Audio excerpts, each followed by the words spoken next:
Welcome to the Jehovih Chronicles with your host, Cosmon Cal.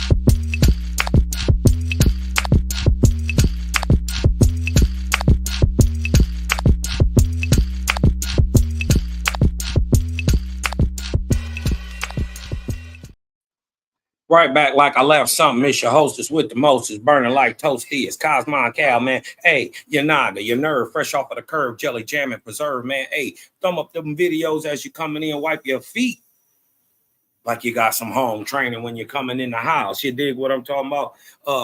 First and foremost, all praise to the Most High Creator, all that is, was, and ever shall be.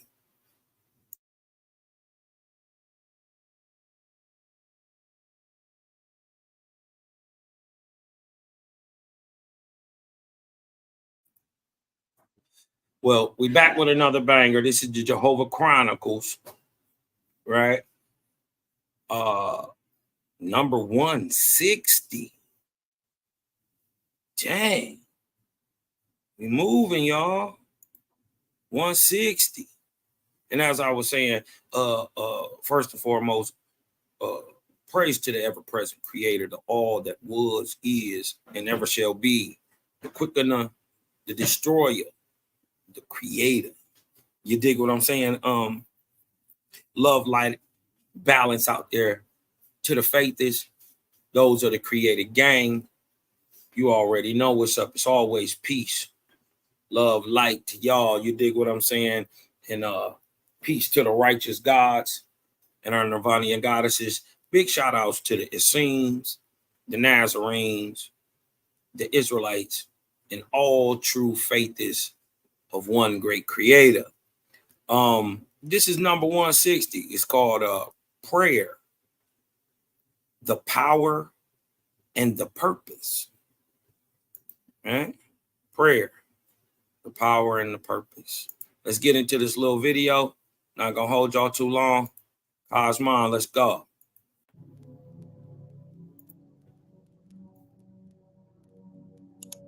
Ever find yourself wondering why certain things keep happening to you, almost as if the universe is playing a game of echo with your thoughts and feelings? It's like there's a cosmic connection between what goes on in our heads and what unfolds in our lives. Brian Tracy exemplifies this by saying, "You are a living magnet. What you attract into your life is in harmony with your dominant thoughts." This means that the universe isn't just a passive space around us. It's actively listening and responding to every thought and word we express. But most of this communication happens without us even realizing it. It's like sending out signals without knowing the frequency we're tuned into. But here's the good news. We can actually tune into universe frequency and talk to the universe. This way our thoughts have the power to turn into things, into actual events and situations in our lives. So how do we switch from unconscious broadcasting to intentional communication? How do we ensure we're asking the universe for what we truly desire and not inadvertently for things we don't want? Well, there are different ways.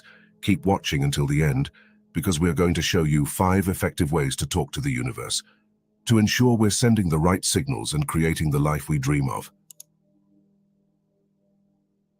The first way to effectively communicate with the universe is by harnessing the power of energy. This is where things get really fascinating. The concept of sending energetic requests to the universe is rooted in 2 fundamental laws, the law of vibration and the law of attraction. Imagine everything around you, including your thoughts and emotions, as being in a constant state of vibration, like the strings of a guitar, each creating its own unique sound. This vibrational state changes based on what we think and feel. It's as if we're tuning forks, resonating with the frequencies of our inner experiences. Now, enter the law of attraction, which is like the dance partner to the law of vibration. It's based on the principle that like attracts like. This means energies with similar vibrations are drawn to each other. So the energy you emit through your thoughts and emotions will attract experiences that match it. It's as if you're casting a net into the universe, and the vibrational quality of your thoughts determines what you catch. Think of your vibrational state as a beacon calling out to the universe. When you're in a state of joy, gratitude, or love, you emit a high-frequency vibration. The universe, aligning with this frequency, responds by bringing experiences, people, and situations that resonate with these positive states into your life. It's like setting the tone for the kind of day you want to have, and the universe orchestrates it accordingly. Also, if you're often in a state of worry, fear, or anger, you're emitting a lower vibrational frequency. Unfortunately, this attracts experiences that mirror these feelings. It's a universal response, unbiased and exact in its operation. It's not about punishing or rewarding you, it's simply responding to your vibrational call. Now, the real magic happens when you become conscious of your vibrational state and intentionally shift it towards the positive. For instance, starting your day by listing things you're grateful for sets a high vibrational tone for the day. When you're stuck in traffic, instead of succumbing to frustration, you might think about the good things in your life or plan something enjoyable. These small shifts can make a big difference in the energy you're sending out to the universe.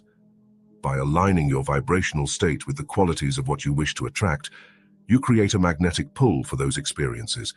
The universe, always in sync with your vibration, responds in kind, crafting a reality that mirrors your inner state. As you become more attuned to your vibrational state, you start to live in harmony with the energies of the cosmos. You become more mindful of your thoughts and feelings, understanding their impact on your life's experiences. It's like having a secret conversation with the universe, where your inner world whispers and the universe listens and responds. Ever wondered how these practices bridge the gap between our inner world and the vast cosmos? It's not about specific religious beliefs. It's about a universal connection that transcends those boundaries. Whether you're praying, meditating, or just being totally present, you're engaging in a heartfelt conversation with the universe. Across the globe. Y'all see that? They said prayer and meditation is a heartfelt conversation with the universe. Once you begin to understand that the Creator creates the universe and is at its center and also at its periphery, right? You begin to understand the all, and that prayer and meditation is how you align yourself, right, back with Creator, right? If you want to know what the God or the deity or the idol or the Creator wants, you need to learn how to ask. This is the power of prayer.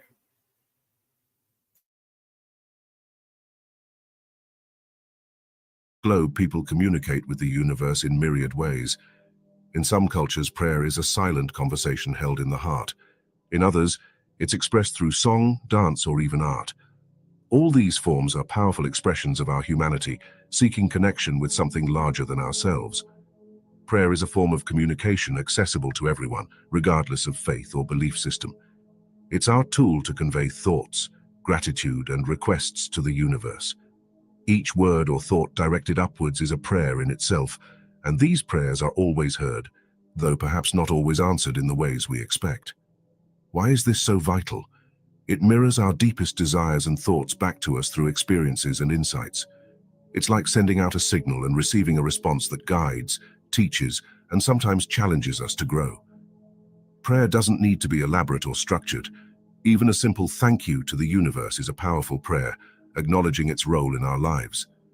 The key here is consistency and sincerity, not just reaching out in times of need, but maintaining a steady flow of communication, much like nurturing a friendship. Now let's talk about integrating meditation into this process. Hold on. What did he Meditation say? creates a quiet space. Steady is a powerful prayer, acknowledging its role in our lives. The key here is consistency and sincerity, not just reaching out in times of need, but maintaining to the universe is a powerful prayer, acknowledging its role in our lives. The key here is consistency and sincerity, not just reaching out in times of need, but maintaining a steady flow of communication, much like nurturing a friendship. Now, the key here is consistency and sincerity, not just reaching out in times of need, but maintaining a steady flow of communication, much like nurturing a friendship. Now, let's talk about integrating meditation into this process. Meditation creates a quiet. How many of y'all thought, be real, how many of y'all thought meditation and prayer were the same thing? If you thought meditation and prayer were the same thing, hit me with one in the chat.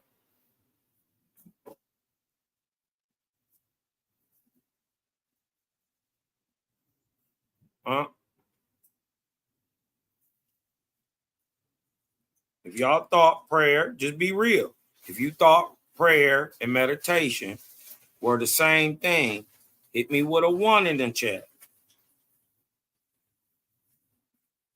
Most people do. That's honest, y'all. See, that's what we got to do as faith is we got to be honest. If we don't know something, just say we don't know. And then guess what the universe does? Guess what Creator does?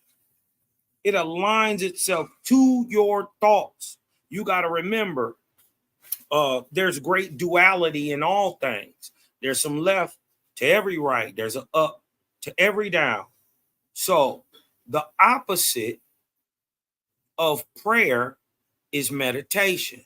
One is affecting the inside, is directed outside, but affects the inside. The other is directed inside, but affects the outside. Right? The one directed in that affects outward is prayer. Meditation is sent outward, but affects inwardly. They're opposites. Right? Correct, Dredd. That's a great way to say it right there. Prayer talks, meditation listens. Quiet space for insights and guidance to emerge. It might manifest as sudden inspiration or clarity, often feeling like it comes from a higher source. These are the universe's responses to our prayers, guiding us towards actions aligned with our true selves. Talking to the universe is about understanding that we're part of a greater whole. Our thoughts and intentions have power, and when directed with purpose and clarity, they can shape our reality. Whether it's a whispered wish under the stars, a thoughtful meditation at dawn, or a joyous dance in the rain, each act is a conversation with the universe, a step towards understanding the magic and mystery of our existence. This isn't just about daydreaming or idle wishing, it's about actively shaping your reality with your mind's eye. Visualization is about creating a vivid and detailed mental image of your desired outcomes, as if they are already unfolding before you. This practice engages not just your imagination, but also your emotions, senses, and belief system. It's like building a bridge between where you are now and where you want to be. The real power of visualization lies in its ability to influence your subconscious mind. When you repeatedly envision your goals as already achieved, you begin to foster a belief in their possibility. This belief then subtly influences your thoughts, actions, and reactions, nudging them towards making your visualized scenario a reality. James Allen, a renowned philosopher and writer, emphasized the importance of living in the state of the wish fulfilled. According to him, you are today where your thoughts have brought you. A wish fulfilled? Is he talking about belief actualized, or AKA faith? Remember, The two bases for faith are will and knowledge. Even more so, will than knowledge. Keep that in mind. You will be tomorrow where your thoughts take you. For instance, if you dream of living in a new home, don't just picture the house. Imagine walking through its rooms, feeling the textures, hearing the sounds of the environment, and emotionally connecting with the space as if you are already there. This is called subjective spiritualism. Now, as the faithists, we are objective spiritualists, right? Nonetheless, there is subjectivity, or what they call duality, the seen and the unseen in this world, right? As faithists, right? Even though a belief or faith is subjective, the knowledge of it is actually real, and faith itself is a belief objectified in real time. So this is why, as faithists, we call ourselves the realists. Shout out to my sister Sharice, the realist. She don't even know she's saying, I am a faithist. I believe in things, or no, I don't believe in nothing. I know things that are objectively proven. Axiomatic. You dig what I'm talking about? Can be proved empirically. You are saying you are a realist, right? When you say you're a faithist. Nothing spooky over here. You dig what I'm saying?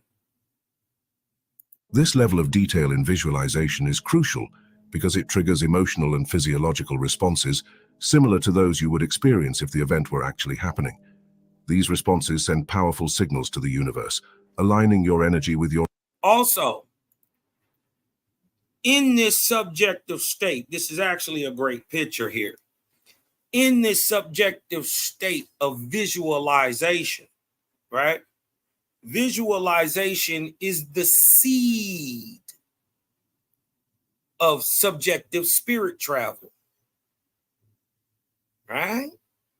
If you can picture it in your mind and in your like you've been there, you can go back to them places subjectively or in spirit, right? This is the seed of that ability. That ability is called suis, or clairaudience, or clairvoyance, and also spirit travel, or what they call spirit travel, and what's the other one?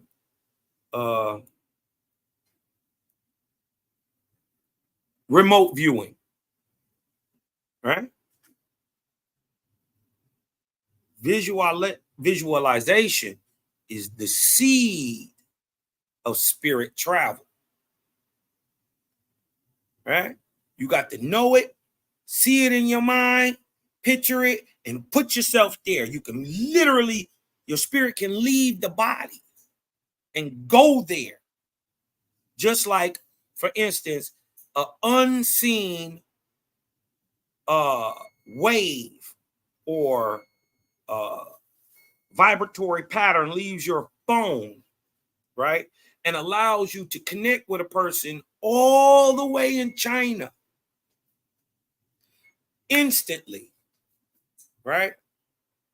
Your spiritual body, in the same way, radiates these waves, just like a phone would, right? And just like you can ping off two towers in two different places, you can ping your spirit into different places. This is well known. This is scientific. As a matter of fact, they have a whole group in the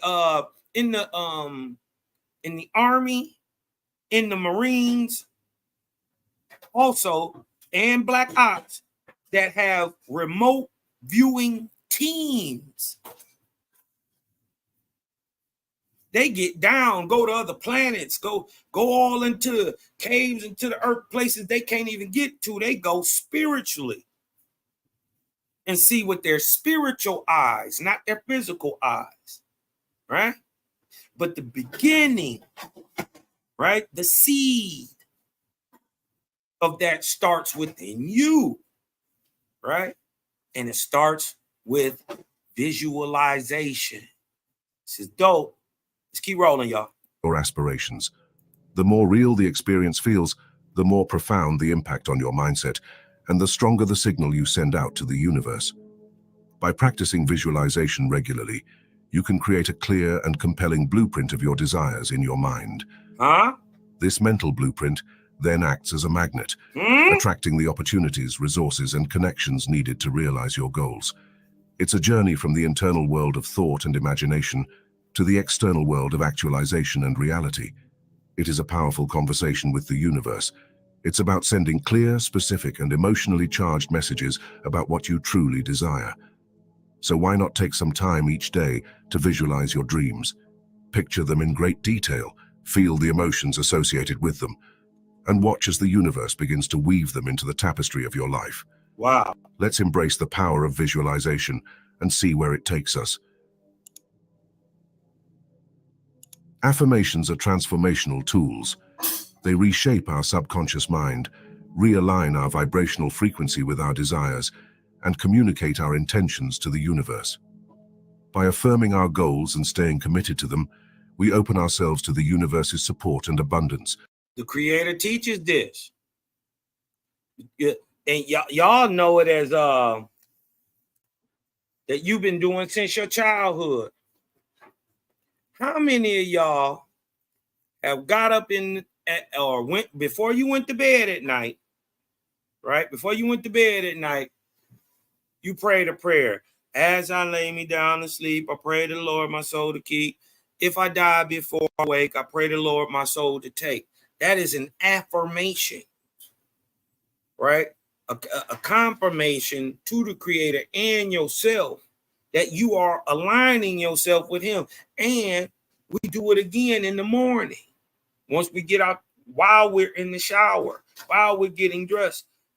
Creator, thank you for this day, this new day. You know, this is a good day for a great work. Allow me to keep walking in the light of your path. And you know what I mean? We dedicate our day in the morning and at night. That is faithism. That is straight out of faithism. We the very first people in this world to teach our babies to pray at night. Where's that come from?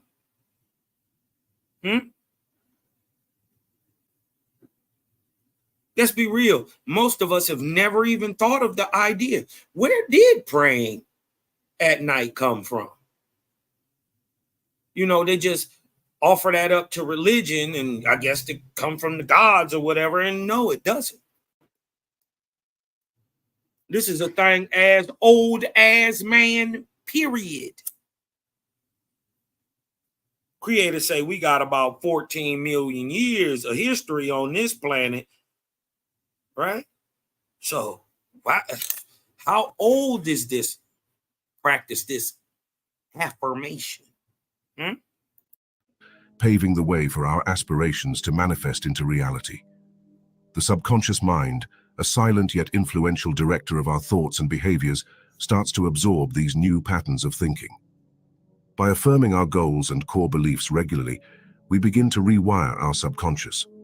This transformative process helps dissolve limiting beliefs and replace them with empowering ones.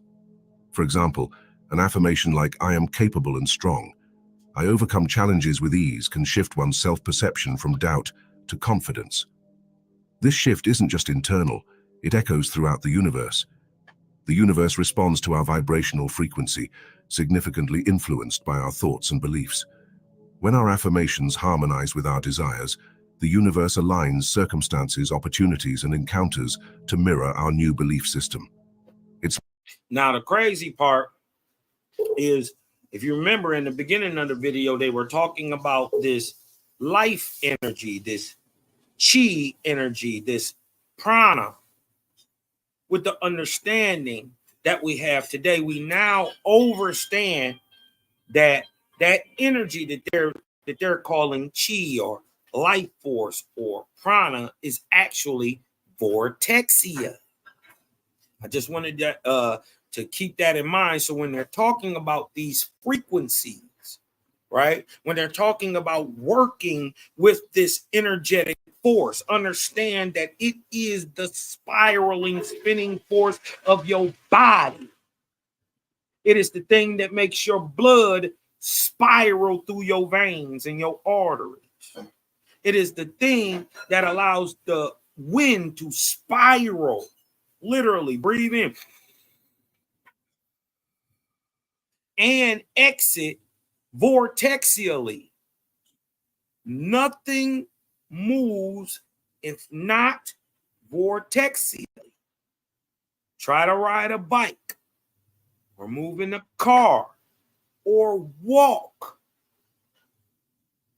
without the spiral spinning force on centrifugal and centripetal energies. So understand, when they're talking about prana, they're not talking about or what we know is vortexia now. They're not talking about something spooky. They're literally talking about your brain waves. Also, what they haven't put in here so far is the trying to clean up your physical body by your diet. If you the quickest way to raise up your spiritual rate, or what they're calling your vibratory rate, right? This vibratory rate is to change your diet to primarily herbivorous or all herbivorous. Ain't no cuts. You dig what I'm talking about? That's the best way to do it. As a matter of fact, if you can master your diet here on earth, you can do anything here. That is it's the hardest thing to do. To tell your stomach no. Right? If you can do that here in this physical pus sac we call a body, right? These dead chemicals that make up this physical body that will return to the earth once my soul or the power leaves it, you can do anything. There's nothing you can't do. You could become an Iesu, like Jesus, like Brahma, like Confucius. You can literally turn on and see and talk to. Y'all got to remember the whole purpose of OWASP is not no earthly gains and all this crazy stuff. Remember, the whole purpose is for you to see the heavens, not just with your spiritual eyes, but your physical eyes. And to know and to hear the Creator's voice. That's number one. Hear the Creator's voice and see his heavens physically without no spooky, without no meditation, without no prayer, without none of that. With the ability to just vibe higher and see frequencies normally not seen. There's nothing spooky to it. You call it X-ray. The church will call it spirit. You call it gamma ray. Or I call it gamma ray. Right? Religion calls it soul.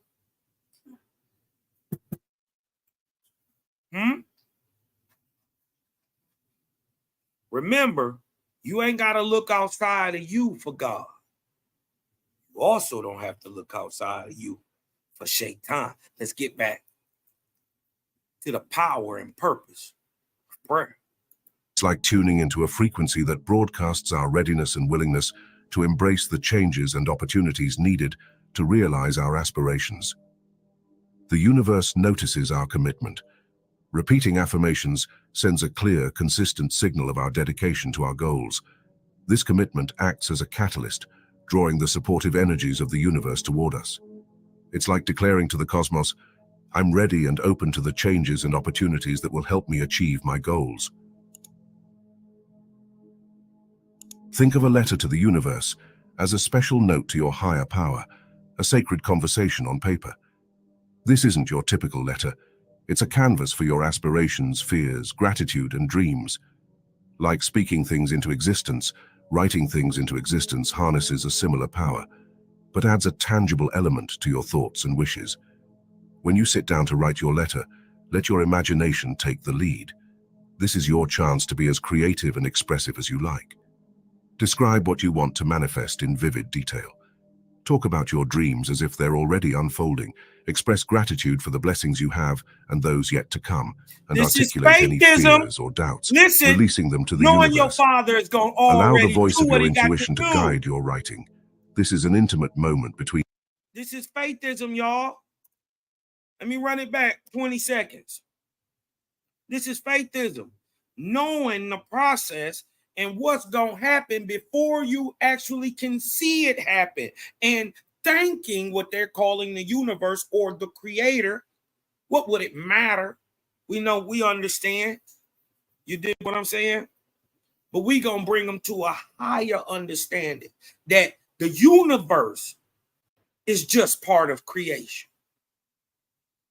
It's something outside that. It's something that is that. And there's something that is at the center of that. They are creative. Right? And when I say they, it's easy to understand when you understand he is all things. He was everything before everything got made. He is everything that is seen and unseen and will be forever. All things seen and unseen. That is past, that is present, that is future. Who gonna take time to go ahead and write out what they want to do for the next 6 months? Huh? That'll change. Whatever. I bet you if you write 3 things down for the next 6 months, I bet you they happen.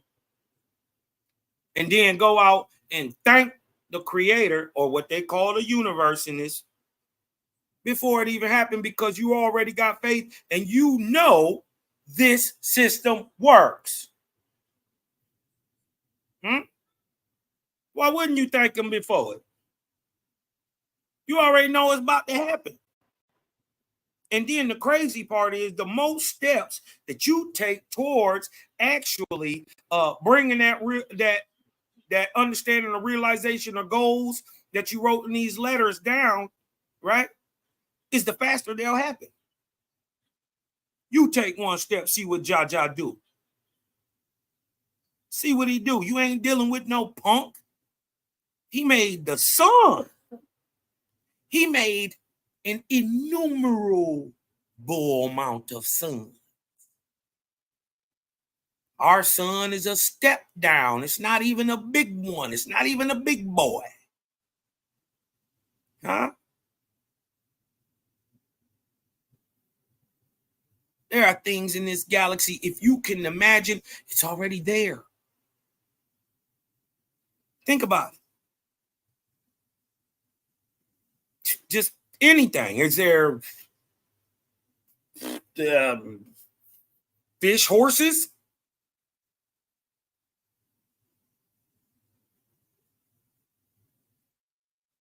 Are there pig rhinos?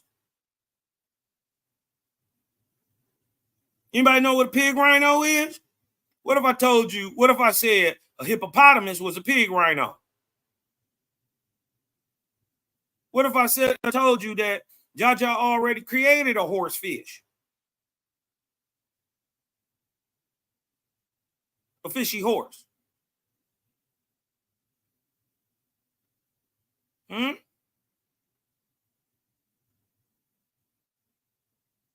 If you can think it, your father already did it. You couldn't outthink him, even if you tried. He already did it. And to be the creator means that before this creation, or our creation, our solar system, our sun and our planets and our existence and our time was created, that there was already a creation already created, and it was already cracking. And then he would have to create everything in the past, in the present, and in the future, and never stop. And then think of the guy who does all this all at once, never misses a prayer, never misses a beat. He continues forever and ever and ever. Just think about this. There are one-time men who are called God. Okay, there are levels and levels and levels of angels way higher than God, right? The highest we know of right now is called an eon. And they have been around for eons. I'm talking about they predate our sun. A lot of these they predate our solar system. A lot of these angels are ancient. Not only older than our planet, they're older than our sun. You see what I'm saying? And isn't it beautiful to know that even with all this power, and you dig what I'm talking about, they haven't seen the creator. They've been around billions of years. And they are no closer to the creator than you are today. Ain't that glorious? To know he got high-raised spiritual beings, unimaginably powerful. And they are no closer to being the creator you are. As a matter of fact, every step that they took to get where they're going and where they are, you will take. And it starts with getting in line with your father. This is the power, the purpose of prayer. Like, describe what you want to manifest in vivid detail. Talk about your dreams as if they're already unfolding. Express gratitude for the blessings you have and those yet to come, and articulate This is faith, y'all. any fears or doubts, releasing them to the universe. Allow the voice of your intuition to guide your writing. This is an intimate moment between you and the universe, so let your true feelings flow without any filters. Pour your heart out onto the page, and don't worry about getting everything perfect.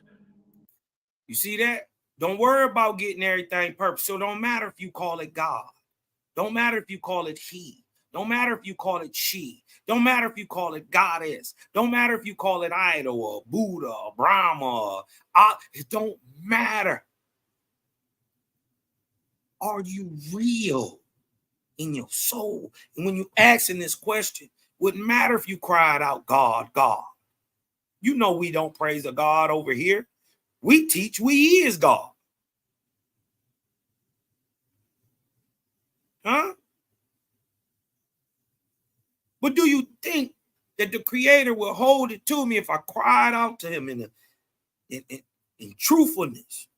And I said, God, God, God, why you do that? Why you allow that to happen? Ain't all good men have asked that question? Huh? Which one of y'all never questioned the creator? You's a lie. All of you have asked, why that baby get killed? All of you have, especially if you black, you've asked, why is it so hard? Huh?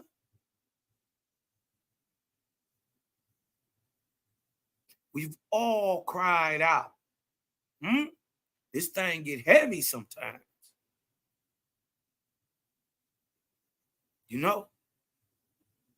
We serve a fair and just creator, and just the understanding that you can give all that to the creator and just be done with it.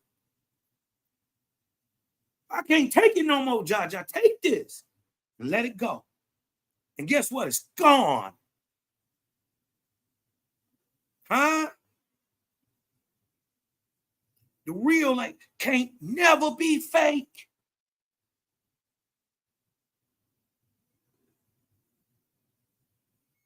The real can never be fake.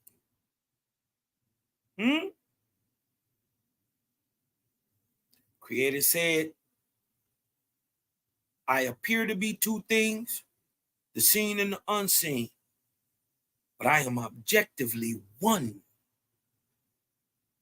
It's the same thing with you. Getting in touch with that thing in you through prayer and meditation.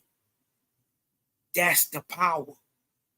That's what they always talk about, pineal and all that. Turning on your pineal gland, your third eye, all that. This is what it does.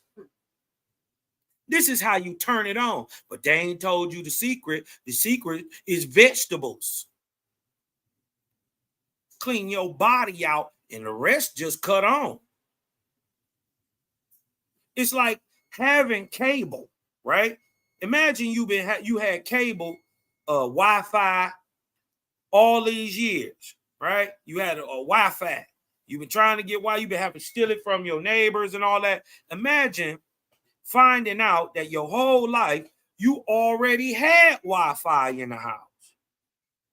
You already had digital TVs and Amazon TVs, and everything hooked to the internet and the Wi-Fi already, except you had just never plugged in. Imagine. That's what happens when you don't pray. That's what happens when you don't meditate, and it's not the same thing. Huh? As my brother says, one talks, one listens. Either way, Jaja do all the work. Huh? You don't want to talk to your father? You talk to him anyway. You just don't know you talk to him. You talk to him every day. Every time you got to make a choice where something could be detrimental to yourself or some other ones, your conscience kicks in, or what you believe is your conscience. That's actually the voice of the creator. Learn to listen. It's the authenticity and emotion behind the words that matter most. Once your letter is complete, take some time to think or meditate on what you've written. This meditation is an opportunity to truly connect with the essence of your words and bring yourself into vibrational alignment with your desires.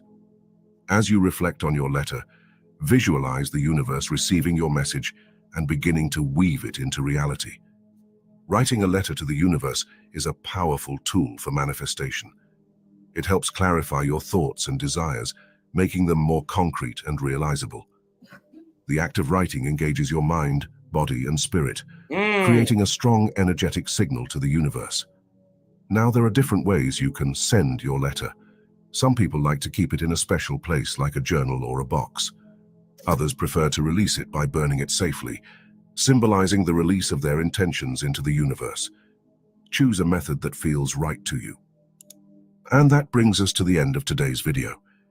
If today's discussion sparked any thoughts, questions, or even your own experiences, we would absolutely love to hear from you. Please feel free to drop your thoughts. Yeah. That's just a little something I wanted to share. You did what I'm talking about, so I can get into the bill. You did what I'm talking about. Give my people a little visual, a way to spark them, a way to raise them up. You dig what I'm talking about? So they can raise themselves up. Remember, Cosmon ain't making no workers. I ain't over here talking to make y'all workers. Over here talking to make y'all gods. I'm over here talking to make you as high as I am. Higher. Y'all don't know. If you haven't read a WASPy, you don't understand the bond that we're creating between us and y'all. Huh? You don't understand the bond. Since we chose to get out here and stand on the right side and help the people, we bound to the people. I could leave y'all alone and rise faster. That don't mean I love you. That would be selfish. To have all this and not tell no damn body. What good are you? Type of man are you? Type of woman are you? I ain't cut out that.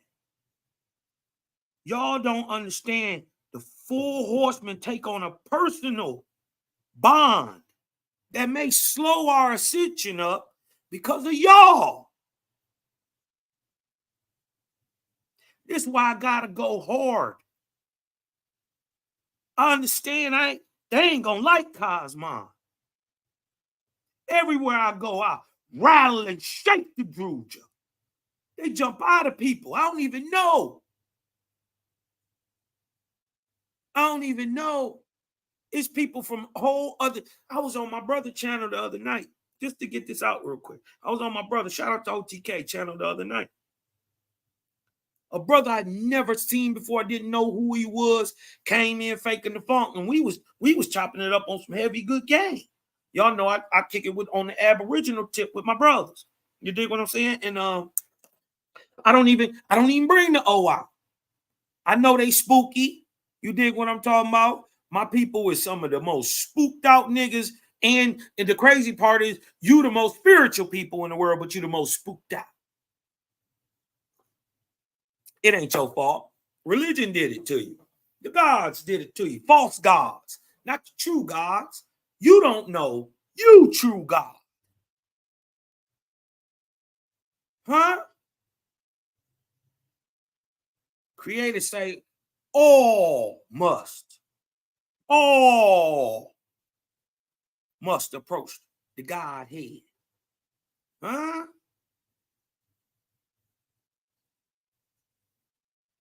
Let's get into the Book of Ascension. Right? Should be at the top of the chat for everybody. I put the link in the chat. It's at the top. Let me see.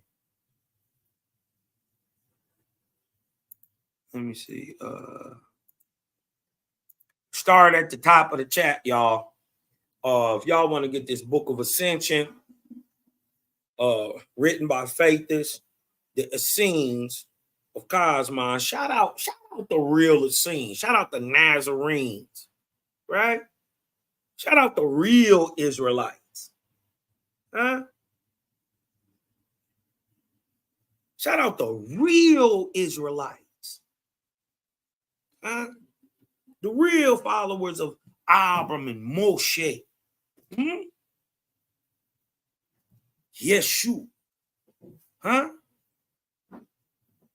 Real followers of James the Just and them.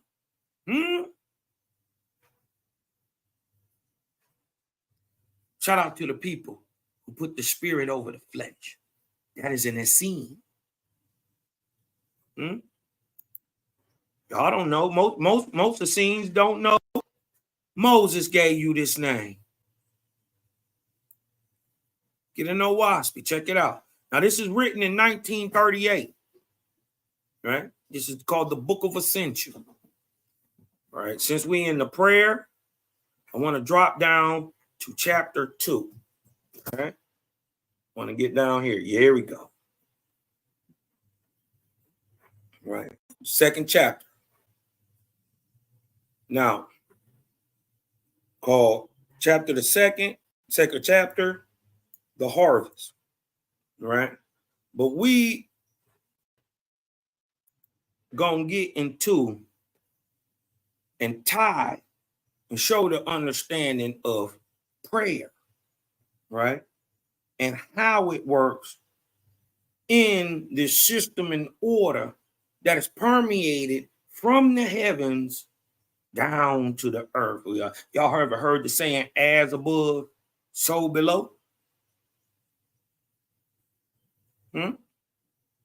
Great duality, as below, so above, right? They are mirrors and reflections of each other, right? Especially like things like governments. But let's get into prayer, right? Check this out. In times of great rejoicing, we should seek the Father in prayer.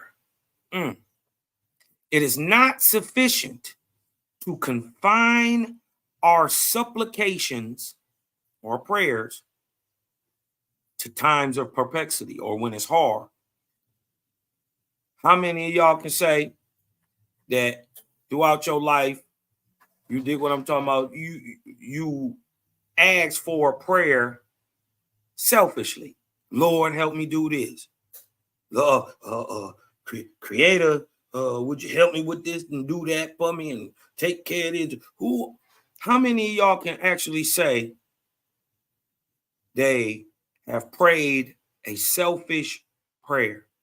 I can. If you can say that, hit me with a 2 in the chat.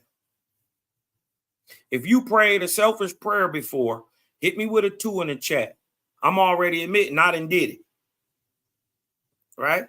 But right, this ain't a finger pointing thing. Salute to that, man. You dig what I'm talking about, man? Look, man, y'all going crazy in the chat, man. Shout out to y'all, man.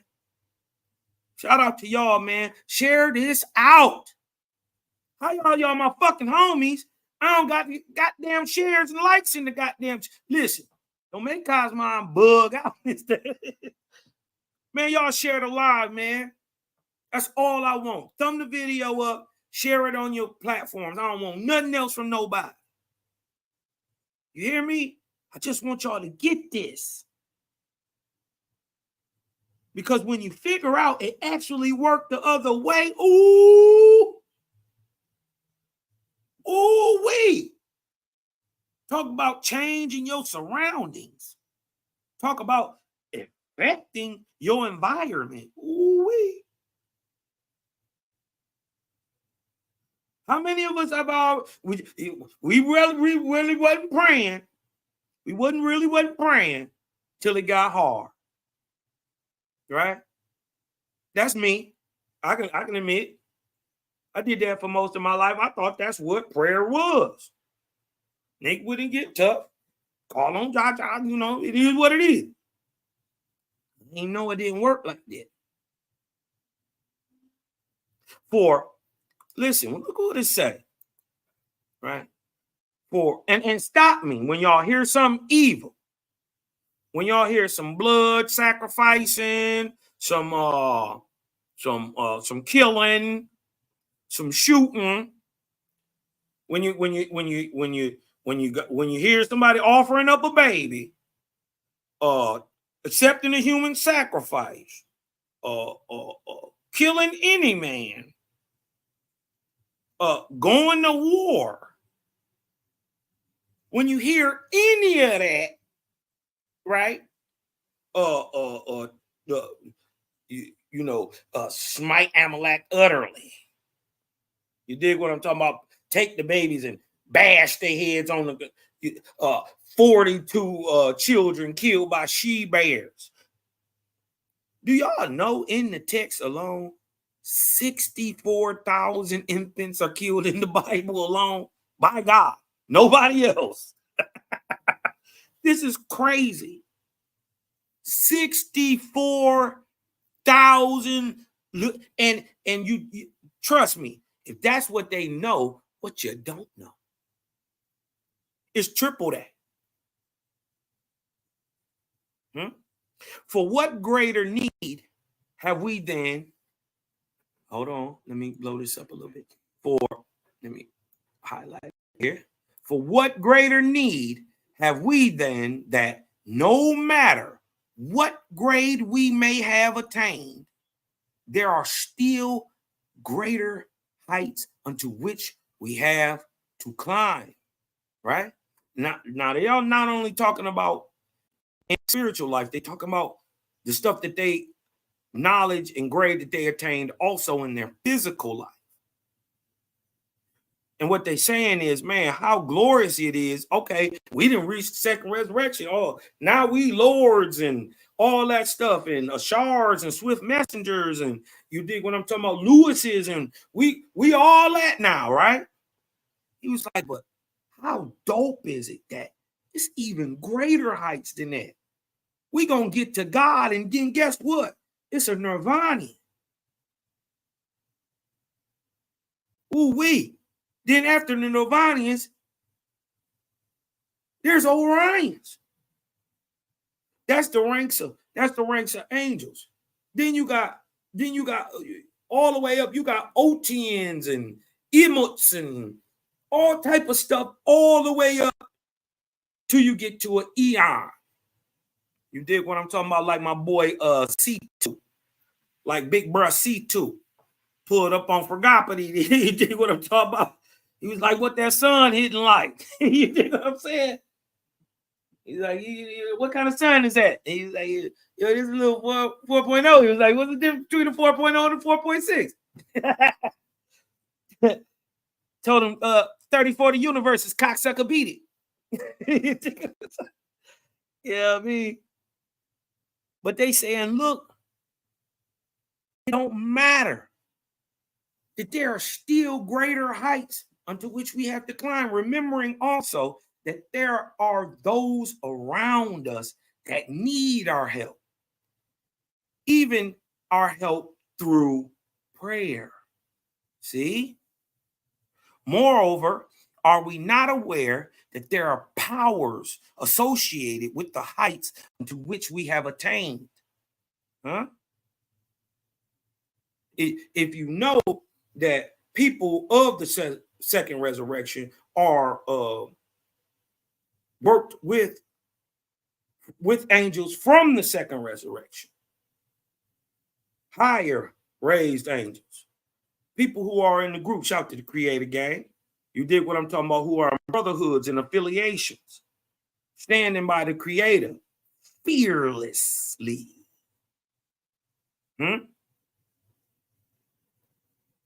We dropping our sack on the whole conscious community, and they can't deal with us. Had JJ and them over there crying. Zion, they over there then turned on JJ. Man, oh, JJ, it's your fault that you, and it is a lot of his fault. But it's your God fault. You dig what I'm talking about? That's what I brought up to them. They don't want to face the fact that their God let them down. If this book is supposed to be so trash and you know what I mean, it's ABC 1, 2, 3 and so easily defeated, right? Why is your God 10 and 0 0 and 10 against OSP so far? Every so-called learned Hebrew type, we have beat you blind, beat bricks and blood up off of you. You dig what I'm talking about? Put feet and fingertips all on you and your God. See, what they don't like is Cosmon. Tell them about it. You ain't got to be, you supposed to be this holier than thou ass nigga. No, I ain't.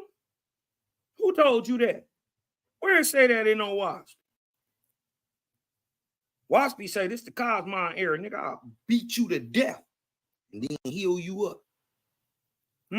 I'll beat you up, then heal you up. I wish I might come soft on here. Y'all stop listening.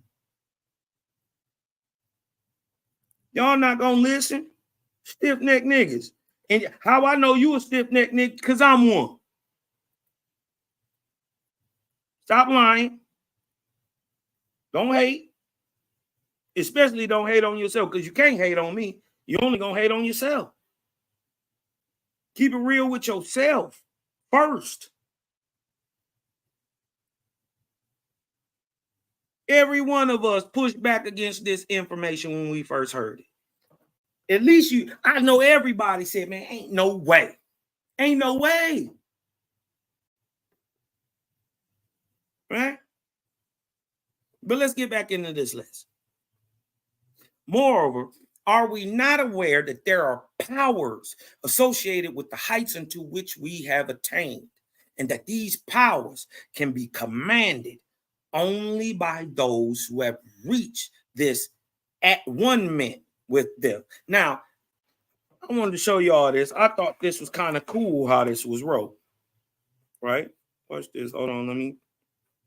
They say a at one ment, or this could be atonement.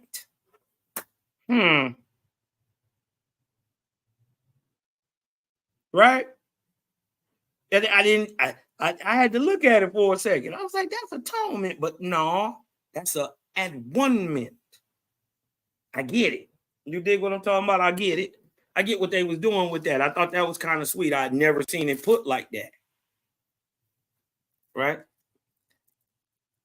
And that these powers can be commanded by those who have reached this at one ment with the powers. Therefore, it is written in the Holy Word that those who have attained in some measure are responsible. Look at that.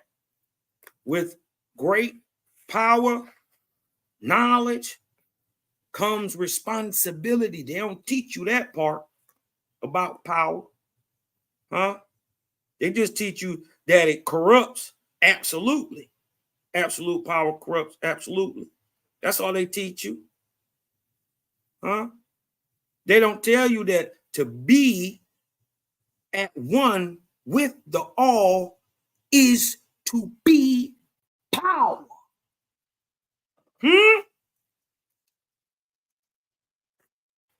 How you dealing with the source of power? You can't access none. No, that's not how it works. You tap in, and the power already there. Ooh-wee. As I roll my splipper ting. Therefore, you dig what I'm saying? It is written in the Holy Word that those who have attained in some measure are responsible for those who are in the grades below. Prayer, listen, remember what this lesson is about. Prayer directed. Remember, my bro say, one talks, one listens. One is directed inside, that affects the outside. One is directed outside, that affects the in.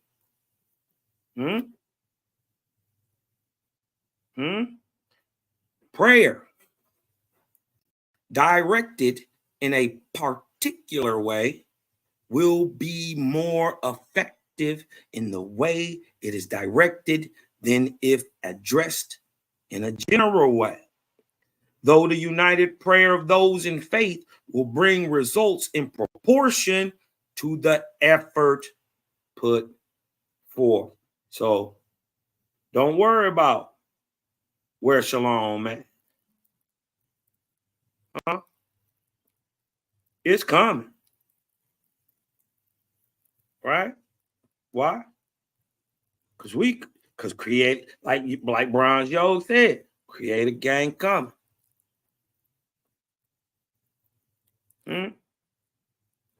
I'm about to tell y'all it's going to be 2 major movements in the next 10 years. 2. And we ain't even a movement. We a lifestyle. We a way of living, right? We that tap in back to that old nationality, that old heritage, that old ethnicity, that old American culture, huh? Shout out to my Africans, everybody else, because it's for you too. Everything is in the book for you too. This ain't, the Creator made you too.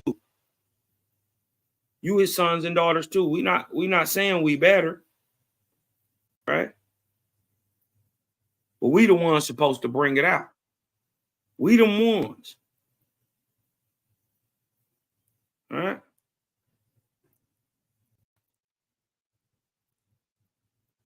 We the ones supposed to bring it back. Who else gonna do it? They ain't got no books to bring it back. They don't have the right focus. This is why when I get to talking to my Indian people over there, I get to speaking great spirit. I don't want to talk about nothing else. Not with y'all. Y'all not there yet. If you can't understand that you and your ancestors always praise the Great Spirit, never, not once, never praise the God, a Lord, a Savior, a Messiah. No cuckoo cons. No, you didn't praise Quetzalcoatl. No, you didn't praise the fake Manito or the fake Itura or the fake Wahiban. Wohiban, you dig what I'm saying? No, we always knew that angels and gods was dead niggas. And we would never praise them.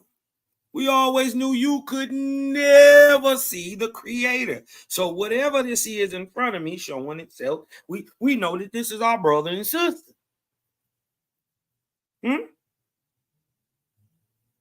So no, ain't no spooky. Ain't no scary. That's just a dead nigga. That's Uncle Jerry with his drunk ass. He done got together in the heaven. That's how I go. You dig what I'm saying? Uncle Jerry love the shit out you, so he not gonna leave you hanging. Yeah? Grandma love your last year draws, so she not gonna leave you hanging. She in the heavens learning right now, cramming for 2048. She working her butt off right now. Grandma, great grandma, that's who going up in this. We just seen it. Harvest. They don't know what's going on. Let's get back into it. Right? Though the united prayer of those in faith will bring results in proportion to the effort put forth, and the will of the all light is touching the matter. Right? By prayer, we set, listen what they're saying. By prayer, we set the whole universe of soul vibrating with our expressed desire, even as a stone cast into the pool causes the surface to be thrown into rhythmic waves. Think of those waves like vortex through ether, right? To bring it back real life. So this ain't no spooky stuff. Think radio wave. Think light wave, right? Yes, it is even more than that, right? It is even more than that. It is the identification of ourself with the All One as an expression of his love, wisdom, and power. By this coming into at one-ment or atonement with the universe of one's very being is awakened. Let me read that again. By coming into at one-ment, the universe of one's very being is awakened and the soul is free. A lot of people don't know that there's a difference between spirit and soul. We're going to leave it there. O child of faith, we have but to rise away from matter. Wow. O child of faith, we have but to rise away from matter to acknowledge that the soul is S or is spirit, and that he who lives and reigns at the center, look, I ain't making this up. Watch this. Oh, child of faith, we have but to rise away from matter to acknowledge that the soul is S, and that he who lives and reigns at the center and the circumference is indeed he who permeates the whole. That's the guy I've been looking for the whole time. I knew something was wrong when they was like, God made the heavens and the earth. I was always thinking, how? Never got an answer. Then I turned to Waspy and I seen all is, all was, all shall ever be, and the all spake. And motion was and is and never shall be. And being positive, creator was called he and him. The all motion was his speech. I knew right then that was something different. I knew right then. I said, that's the guy I'm looking for. The guy who is outside the circumference and is also at the center. Right? The thing must be of him. It can't be him. It's just a part of him. And yet all things are. Boy, I understand that can be hard to wrap your mind around sometimes, but if all is all, what's outside of all? Check, please. We understand ain't no outside of all. All mean everything. So if all was and all is and all shall ever be, what's outside of that? Nothing. So he would have to be the circumference and the center. Do we not also say that his attributes are wisdom, love, and power? We desire that these attributes shall be unfolded within us, so that we often pray, unfold within me thine attributes, O Creator, that I may manifest forth your light, not mine, yours. Look what he said. That is an all-embracing prayer, to unfold within me your light, Creator. Ain't that dope? He said that's an all-embracing prayer. Shall we not ask for what may help us in the path of unfoldment? That would be a particular prayer. Right? Hold on, let me try this. That would be a particular prayer.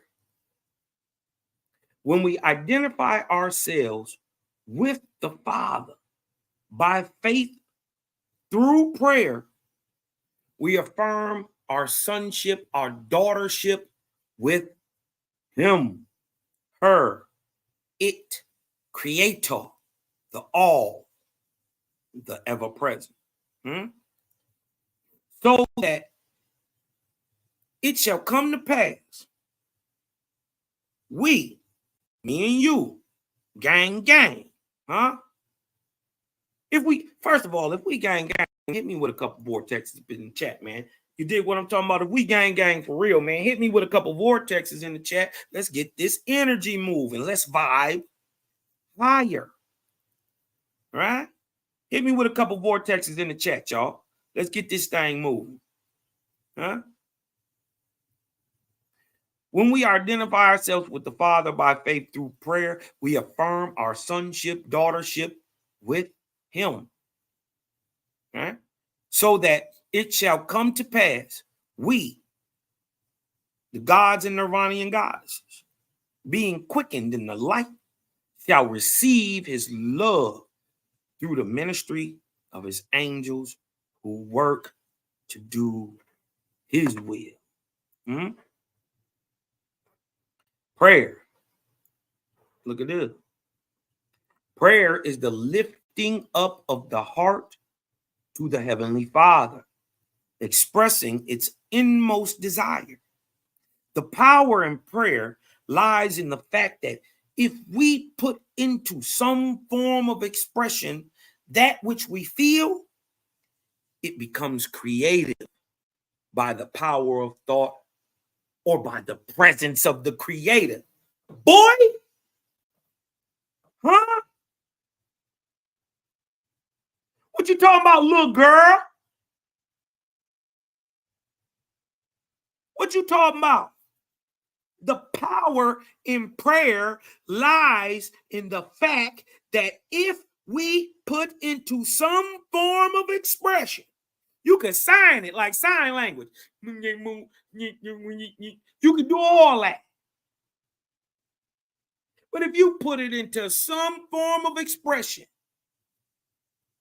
that which we feel, it becomes creative by the power of thought, but also by the omnipresence of your Creator. If you understand that now, that the power of prayer lies in some form of expression, right? That must become creative by the power of thought or the presence of the Creator. Hit me with a 3 in the chat. Huh? We're going to keep building. Faith, which is, look what they say. Faith, which is the affirmation of the heart and mind. Huh? Faith is the affirmation of the heart and mind. Also could be called belief actualized. Belief objectified. Faith is not guessing. Faith is knowing something is going to happen that other folks can't see yet. Having a knowledge that allows you to foresee an end already predicted. That is faith. That is the affirmation of the heart and mind, or a belief actualized, objectified. Faith, which is the affirmation of the heart and mind, when expressed in prayer, immediately puts us into attunement with Creator. It is as if the whole universe of angelic life hears a note struck at its center, and the vibrating of this note rang out throughout the whole of the celestial realm. By prayer, we start a vibration. Huh? Remember, this is Jehovah Chronicles 160, prayer. Huh? Its purpose and power. What is it? What do you do? What does prayer do? When you pray, you start a vibration. This is the power. How many of y'all practice praying? Wouldn't you have to practice praying? If it's a tool, if it's a skill, wouldn't you have to practice praying like you had to practice basketball? Wouldn't you have to practice praying and meditating just like you practice football? Video games? Rapping?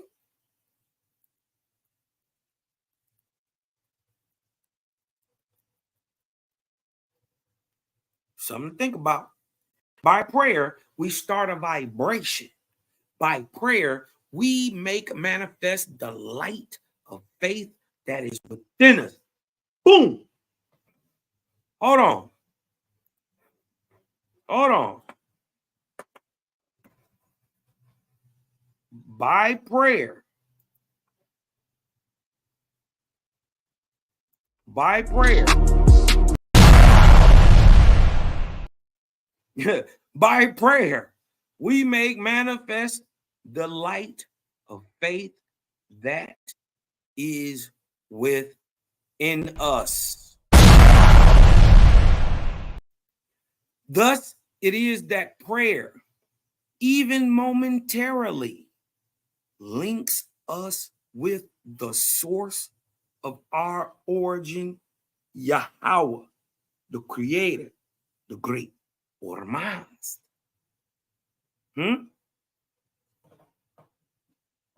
Let's read that again. By prayer.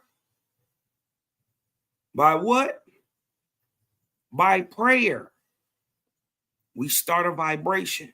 By prayer, we make manifest the light of faith that is within us. Thus, it is that prayer, even for a second, links us with the source of our origin, the Creator. Then for what shall we ask? Pray for what ye will. Look what watch be different. Nigga, even though I'm telling you, the best type of prayer is to do something for somebody else, and to get your affirmations and all that stuff out there. You dig what I'm saying? Putting yourself in tune with the universe. But remember, we just showed an all-embracing prayer to unfurl that light within us and allow us to help somebody else below us or on side of us.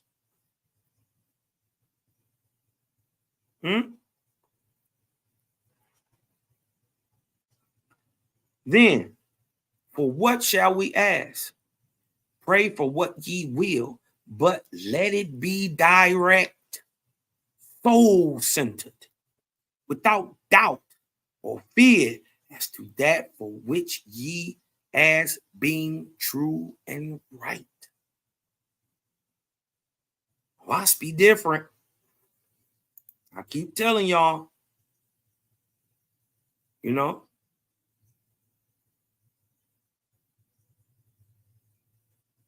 got an old saying. Y'all ever heard the old saying, you can learn the easy way or you can learn the hard way, but either way you gonna learn? Owaspy is like that. Owaspy is kind of like that. You ain't got to learn it today. You ain't got to believe nothing. We ain't actually believe nothing we saying. Who cares what anybody has to believe about anything? Right? Remember, belief is subjectivity, and we are objective faithists. So since all things that affect us on the external planes, listen, since all things affect us on the external planes, which may be described as themes in the order of our destiny or fate, have their origin on the internal planes, it will follow that a direct answer to prayer will quicken the process of our development. So shall we unfold, and our destiny be revealed to us as a scroll that is unrolled before our eyes. How many times Cosmon told you, you don't get into a machine and go through time. You look into self and you bring time to you. So that even as we pray, let us rejoice, because to know the will of the all light is to rejoice in the light.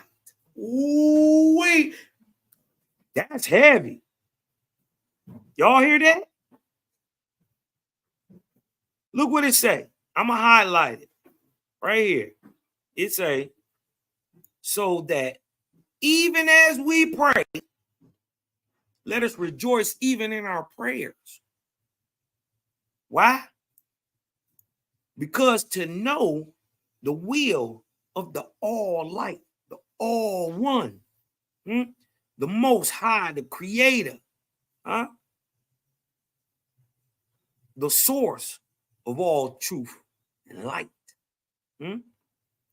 Because to know his will, its will, is to rejoice in the light. To rejoice in the all light is to dispel all darkness from our eyes.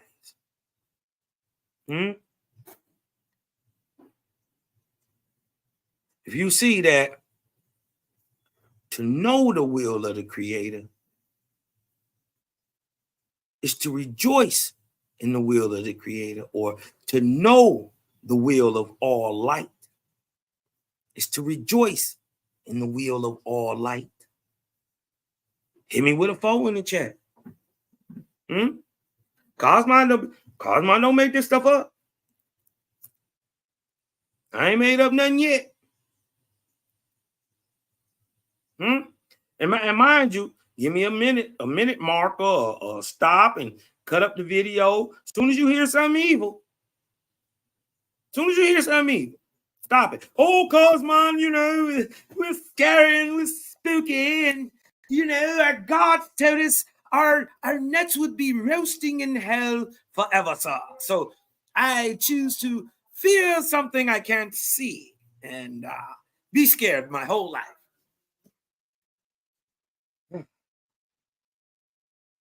Thank you, Creator, for releasing that fear. You know what I mean? To where the sons and daughters of the Creator stand boldly before you and the Word. It say, Father, I rejoice in thee. This joy quickens my this fire. Excuse me.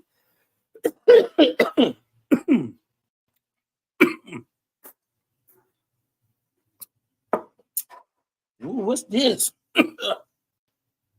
Ooh, blue gelato 41. Ooh, wee. No wonder.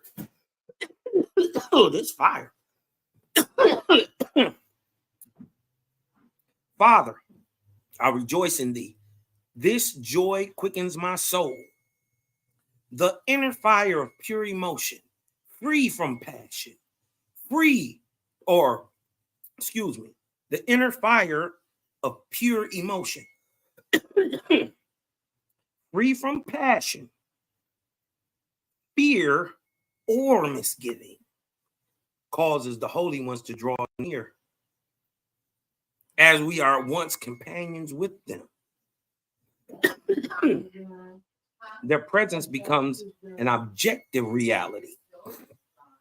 And in this association, the deeper communion is enhanced.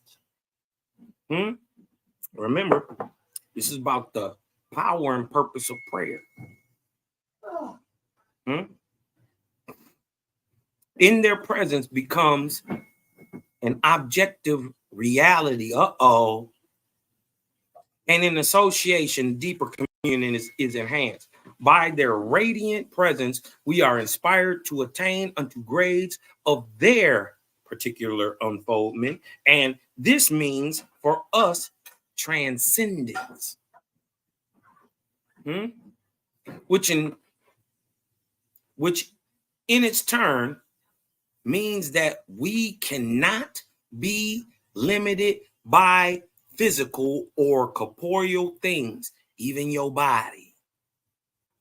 As hitherto, we are now free in the light of heavenly love. That's beautiful, man. If that's beautiful, man, if that sit right with you, hit me with a 5 in the chat. Listen to this. I'm just going to go back over this one more time. Right here. The inner fire of pure emotion, free from passion, fear, or misgivings, causes the holy ones to draw near you. So when you don't come with them scary You know, oh Lord, please don't let me get. Oh, I don't want to get. Yeah, when you give me one free from all that, I don't want all that extra. Give me the real. I want that inner fire of pure emotion. This is why this is what they can they say you emotional. Yeah, I emote. But when I go hard, it's not a passion thing. It's pure emotion. I'm just charged. That's like telling a boxer to calm down in the middle of a fight. Calm down, get you knocked out.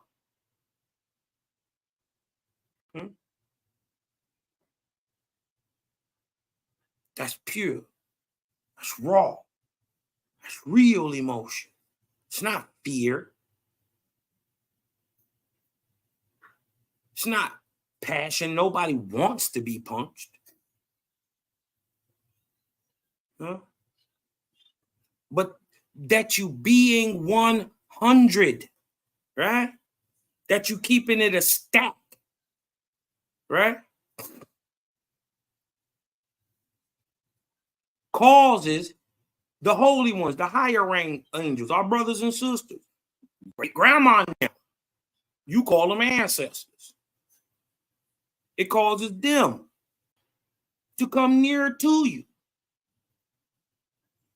as we are at once companioning them when you're doing this, when you're emoting pure emotion.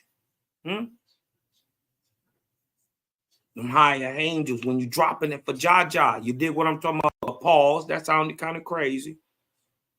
This is the no Diddy era. This is Cosmon. No Diddy, no doubt. Diddy.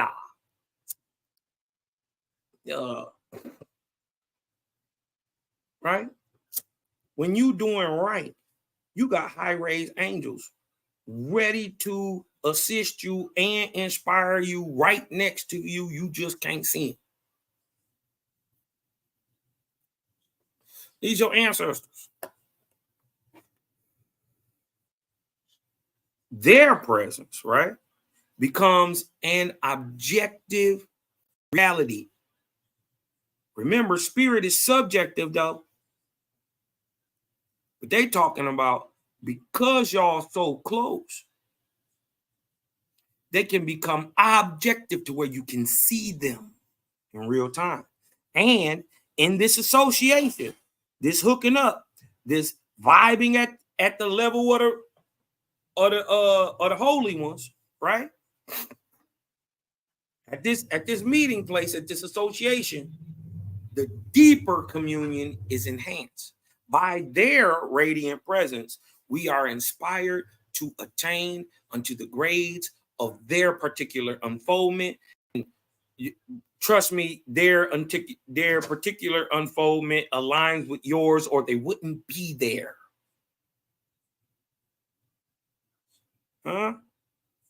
Why would, if you need to build a brick wall, you dig what I'm talking about? He's not going to, Jaja's not going to inspire angels who are good at sewing, right? To come and build this wall with you. No, he's going to inspire some people and some angels that know how to build that built the Great Wall of China. That built the Great Wall of Benin. You dig what I'm talking about? Them would be the guys that come back and help. Guess what? They are very well adept by now, especially too, at building walls, if that's what we need to build, right? Why would he send a doctor back to you? He don't know nothing about masonry. So he was sending back the angels who are unfolding a higher light that is your light. And this means for us, right? When that unfoldment happens, it means transcendence. I'm telling y'all, this can happen in the physical realm. Nothing spooky. While you woke, you ain't got to be asleep. You ain't got to be in no dream. You ain't got to be meditating. You ain't got to be praying. Suez don't cut off. Thing is, can you cut it off? By their radiant presence, we are inspired to attain unto the grades of their particular unfoldment. And this means for us transcendence, which in its turn means that we cannot be limited by corporeal or physical things as to hitherto. We are now free in the light of heavenly love. Right? The spirits of the lower planes who hitherto had an object in ensnaring us find that they now have no power to enter into the ore which we have built up. This is how you raise up a demon. You need to overcome smoke cigarettes, vibe, meditate, pray on it, water, veggies, flush your system. Get you some of them bitters, clean your system out, right? Strip it all down, then build your immune system back up. And while you're doing that, hit yourself with a carbon C7. Put your brain on fire. You dig what I'm talking about? Get them neural pathways moving. That's how you do it. It's no spookiness.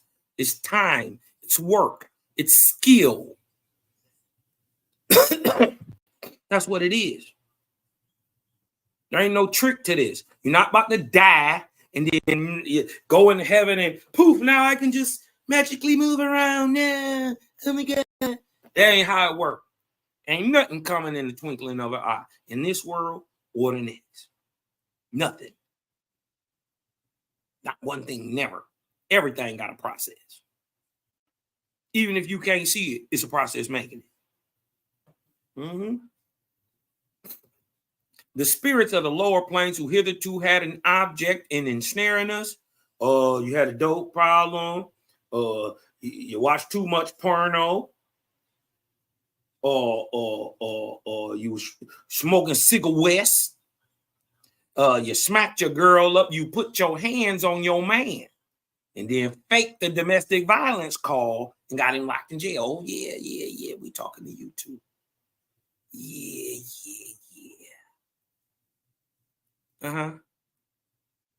All that stuff you was inspired and didn't even know. So all the spirits that had a part in ensnaring us and earlier in our life and had us doing all this stupid, crazy stuff, gang banging out here, shooting people look just like us, ain't banged damn once on a mayor. You ain't whooped on a governor yet.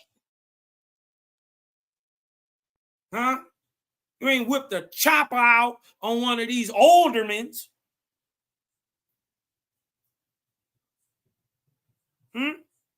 You'll kill Cosmon in a second. But now, we ain't on that dumb stuff.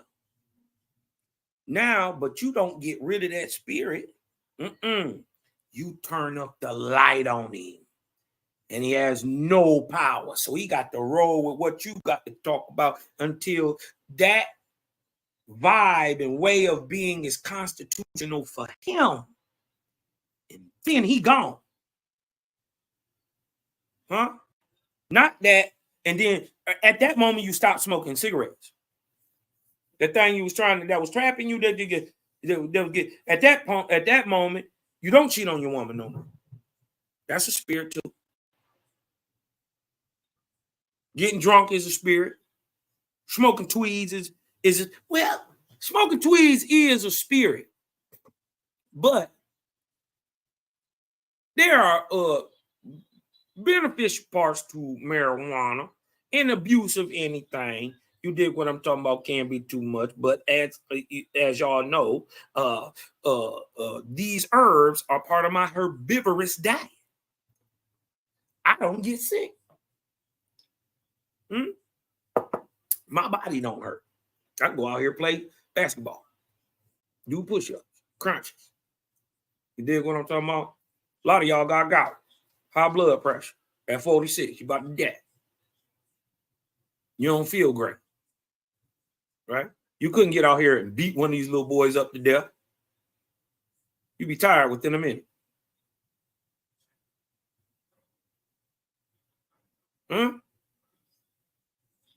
I'm just saying. You read what you sow. And you are what you eat. Right? But when you turn that light up on them, everybody around you, they're gonna, one or two things is gonna happen. They got to rise up with you, but they got to get away from you. But either way, you gonna get rid of whatever it was that was ensnaring you. Whatever it was, whatever. It don't matter. Ain't nobody better than nobody else. As long as you ain't hurting no kids, you all right with Cosmon, because everybody then did something. Right? You ain't hurting no kids, you ain't raping nobody, you ain't hurting no old ladies. You all right with Cosmon. I mean, because we done been there. You dig what I'm talking about?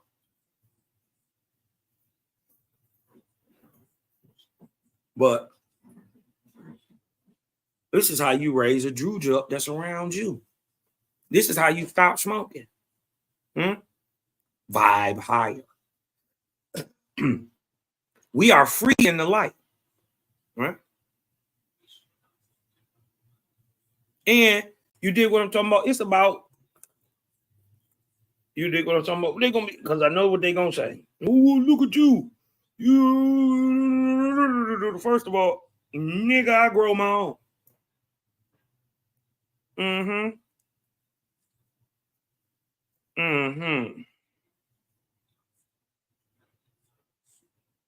Right?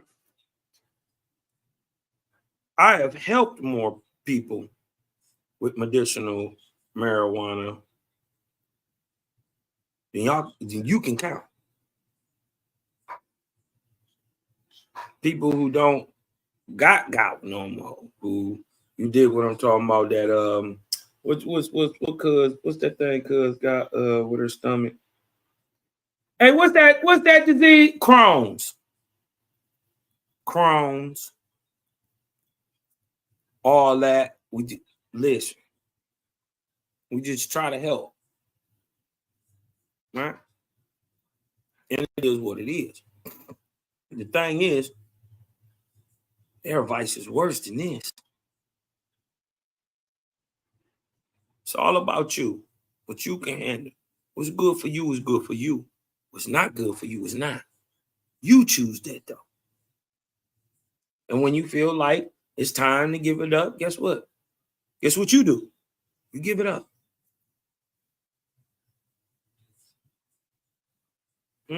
Or you don't. Who's to say you're wrong? It is what it is. Everybody got to stand on their own in the end. We are free in the light. And so it is that when the harvest has come and the earth has brought forth its abundance, it is well to rejoice in the bounteousness of the giver of all gifts. Because if we do so, we once again identify our relationship with him in rejoicing, for he is joy.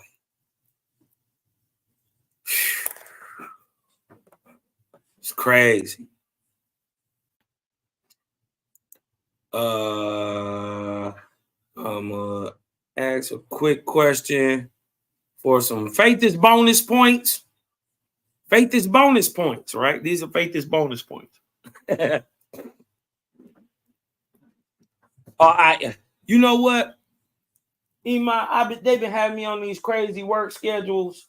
I was supposed to get C-Line together too. I'm gonna get it out there. We'll work. I got you. Don't worry about it.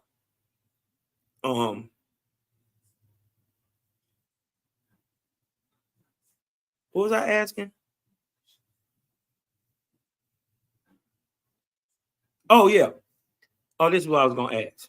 This is for extra faithist points. You dig what I'm talking about? This we gonna call these Jaja points. You dig what I'm talking about? What year is the next harvest? Go. First one, get 50 extra Jaja points. What year is the next harvest?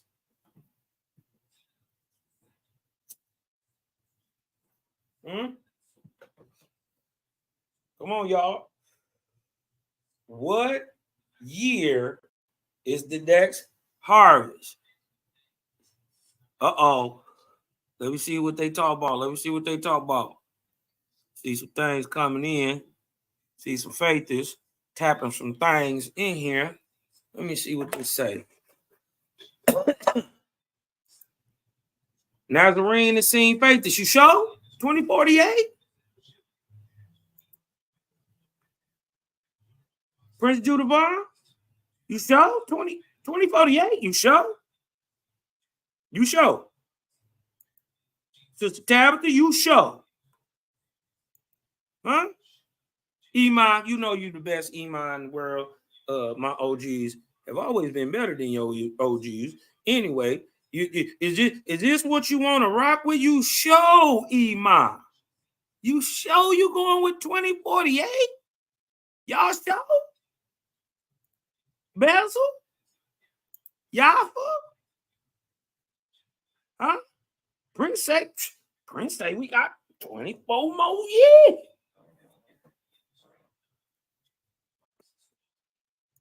Dreadful even came in. Dreadful said 24. Y'all got this the last time I'm gonna let y'all change. Now go ahead. If I'm gonna let you change from 2048. If you want to rock with it, y'all got to stand on it. 3, 2, 1. All right, you locked in. Everybody locked in 2048? You're correct. Don't ever let nobody doubt what you know. You know. You know.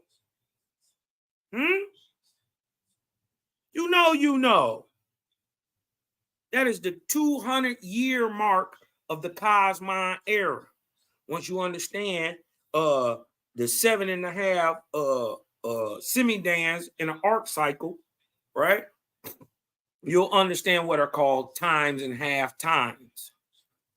The first 200 years or half time of the Cosmine era is 2048. Bezel said, I'm sure. That's the reason I was standing on that. Professor X said 2026. So you got a little bit to go. 10 toes down. That's right. Stand on that. You dig what I'm talking about? Don't ever let nobody shake you. Especially in your knowledge of the Creator. Not even me. Not even God. None of these niggas coming back in light and glory and nigga, you know it's 2048. He gonna try to convince you to there's some other thing, and you go for it, you a goofy. We don't raise no punks over here, and we ain't raising no workers. Everybody a boss, huh? We raising up employers, not workers. Yeah, we all work, right? But we all putting our own mechanisms and things in order that's gonna last past us, right? Jaja say put that good work together. You dig what I'm talking about? a system. You know what I mean? Let's get into some of this. Oh, right?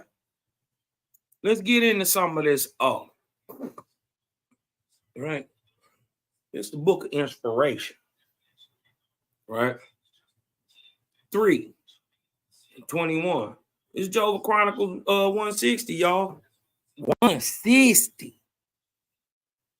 160. So I'm gonna try to hit 200 by the middle of this summer. Knock this out the way and do something. Do that. I think then I'll do the story of Noah, right? The real story of the flood in Algonquin history and all that, how that tie into it, the mound builders, the Ahun stocks, Noah, what is Ham, Shem, Japhet, Gautama, Yista, right? Was there one boat? Was there 8 people? How does that even make sense? Right. I think I'm gonna get into that story, right? Kind of saving it because you did what I'm talking about. I kind of want everybody to burn out all that dumb information that they got out there so the gang just keep bombing, right? I seen a guy try to bring out some stuff about Yahweh. You dig what I'm talking about? Biting off Daryl Cosmon on another fella's platform. You dig what I'm talking about? But it's all good because what they do is just repeat the same stuff. They ain't got no new information. Huh? They don't know what a Yahweh is, who Yahweh was. Hmm?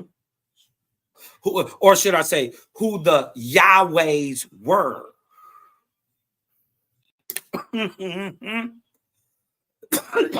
Waspy hit different. But this is the book of inspiration. Chapter 3:21. Right? We're going to get into prayer, the power, and the purpose, right? Now, we got to break down stuff. We got new faiths, new believers in the great spirit. You did what I'm talking about coming in. So they don't, some of these words may seem strange. This word te, right? Te is the overall questions every good man has always asked, right? It's the combined voice of man, but it's all good men. You dig what I'm talking about? All good people have asked the same questions. Why are we here? What we doing? What's going on? We ask the same question. That understanding, that voice of oneness in man is called Te, right? And Sister Susan B she's gonna cook me. She's gonna cook me because I gotta let me tell y'all the truth. It's actually Thai. This is how you say this. Right? TAE, right? The A and the E sound like I together. Right? So it's actually Thai. So before she taught me how to say the word properly, I thought it was Te. So I even when I'm not consciously thinking I'm doing it, I'm actually saying it wrong. And you did what I'm saying. I want to be right and exact, right? But I do say Tay, and it don't make it does make a difference. I'm saying it don't, but in the end of the day, being right and exact, even if it's not a big difference, make a difference. Just in the knowledge of knowing. It's just Thai, right? Consider Thai, right? What more? He said, consider, O Thai, or the voice of man. What more is prayer? Look, what more is prayer than desire expressed. A watch me be body punching. Like, it'll make you see, it'll make you think like, damn. You think, I guess when you look at it, I mean, logically, could you see prayer as desire expressed? Putting what you want in words? Ain't that kind of it? Listen, watch me cold. Cole, hit me with a vortex in the chat. Consider, Ote, what more is prayer than desire expressed? And has Jehovah not said, he who desires of Corper shall receive from Corper, and he who desires of S shall receive from S? Now, let me clear this up for y'all. For everybody who ain't know, what they're saying is, he asking a question. Didn't Jehovah say to y'all that if you desire from the physical world, nigga, you dig with those who live by the gun, right, shall receive from the gun. Those who desire the physical shall receive from the physical.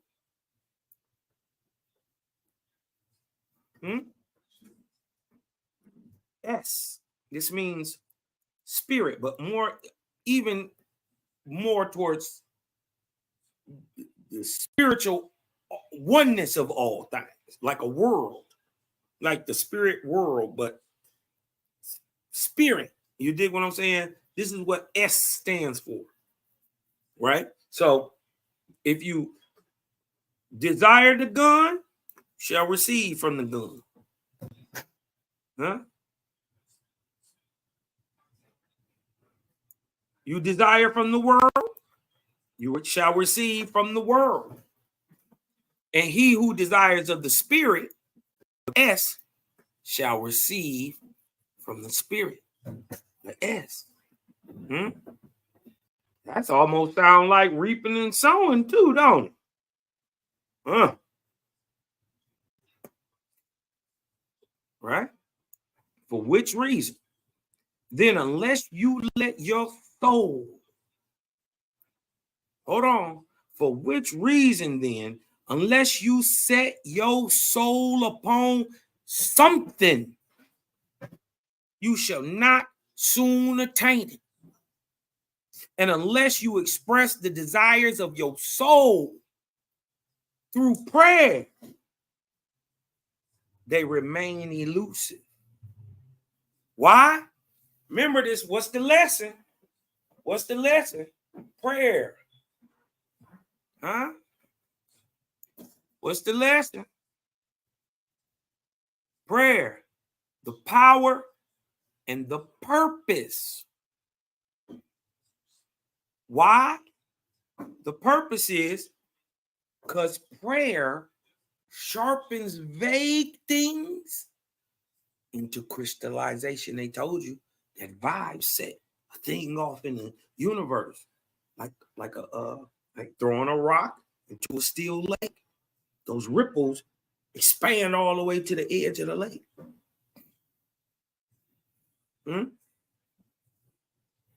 For which reason then, unless you say, let me go back. Look what he's saying. What more is prayer than desire expressed? He said, has not the Creator said that he who desires from the physical shall receive from the physical, and he who desires of the spirit shall receive from the spirit? For which reason then, unless you set your soul upon something, you shall not soon attain it. And unless you express the desires of your soul through prayer, what happens? They remain elusive. So this is the power. right? This is the power, right? Right here. Oh, excuse me. This is the power, right? It sharpens things in the vague crystal, that sharpens the vague into crystallization. But the purpose is why? Because if you don't, the desires of your soul remain elusive. Power and purpose. If you see that, hit me with a 6 in the chat. Now, do the prayers of watch this. He asking the question, and be real. Did you know this? Or is Cosmon dropping some more heat? Do the prayers of the expectant mother not form her unborn child? Did you know that the prayers of a mother who about to have a baby, her thoughts on her unborn child literally shape it in the womb? Did you know that? Huh? If you knew that, hit me with a 7 in the chat. If not, hit me with some fire emojis. Let me know I'm cooking. Did you know your mama thought you to look how you look? She made you well-shaped.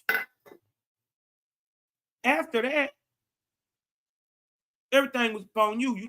How your environment affected you is just how you is, and that is how you look. But she brought you into shapeliness, beauty, symmetry, harmony, with all things at your birth.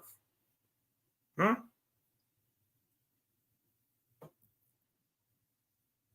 Did you know that a mother's prayers, her thoughts, literally mold the form of her unborn child in her womb? If you knew that, hit me with a 7. If you didn't, hit me with some fire emojis in the chat, man. Because what he say, witness, what you need to also see. He said, witness also. He said, also look at this. That the love and care of a mother for her children, right? The love and care of a mother for her children, would she not protect them from the harsh elements, praying that she does her part well? Yes, every mother does.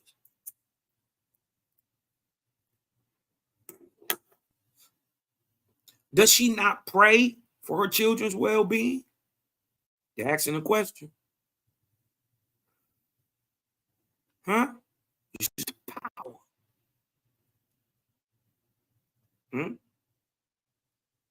And the purpose. Are not all, listen, this is dope. Watch this. Watch this. 3 and 24. Are not all men and women like children in the eyes of the Father? And when your children's desires are for their self, do you cut them short or do you give them slack of the line? Now, we're going to stop right there. Okay, right here. We're going to stop right here. I'm going to ask you a question. Personally, y'all, in the chat, if your son was out there bugging, right? His desires are selfish, right? Do you cut him off or do you give him slack?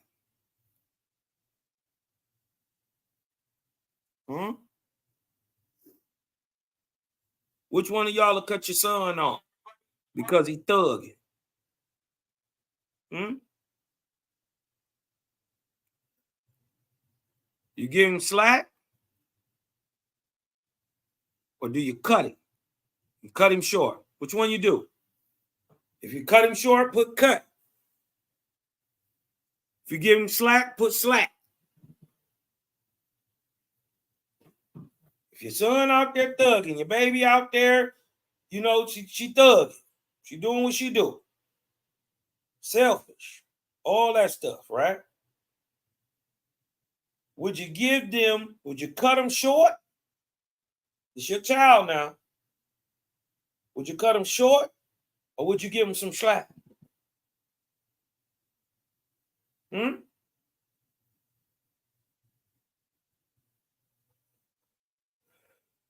See, this is why the questions need to be asked, right? Nobody ever even asked you that question before. What if your baby was bugging? What would you do? The crazy part is, what wouldn't you do? Huh? If there is anything that you wouldn't do, you need to reconsider. This life is long and it's hard sometimes. And we don't be all on the same level at the same time. And sometimes you got to give your baby some slack. Right? Right, Prince? Right, Prince? You got to. How many of y'all messed up before? And if somebody had just cut y'all off, where would you be?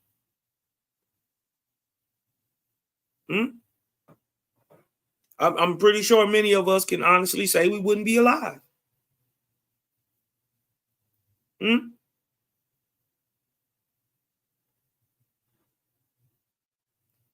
Are not all men and women like children in the eyes of the Father? And when your children desires are for self, do you cut them off? Do you cut them short? Or do you give them slack of the line?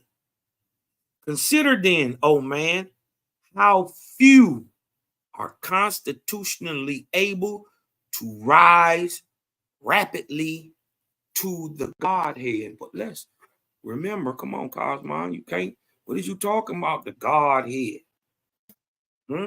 Take it out the spooky. We talking about the divine nature or essence of a high-raised man.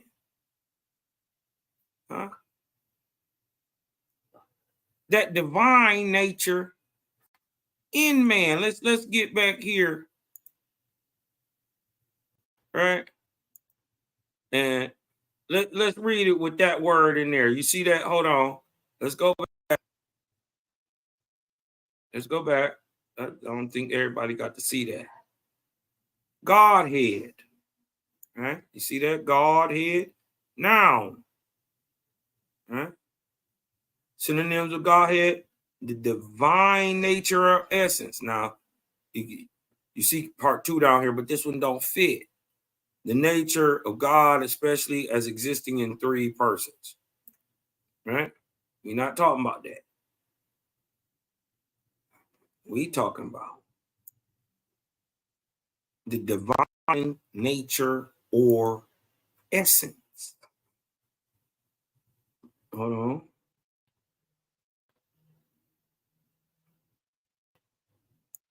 Let me say that. Right. So let me read that again. Consider then, oh man, how you are constitutionally able to rise rapidly to their divine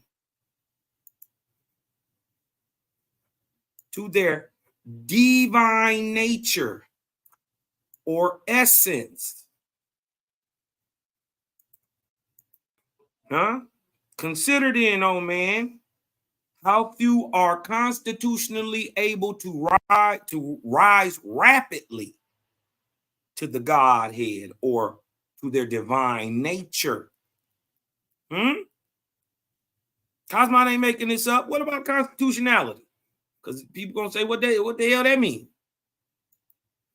Constitutionality, and it's an adverb, and one in a way that is in accordance with the political constitution. So that don't fit in the context. Look at number 2.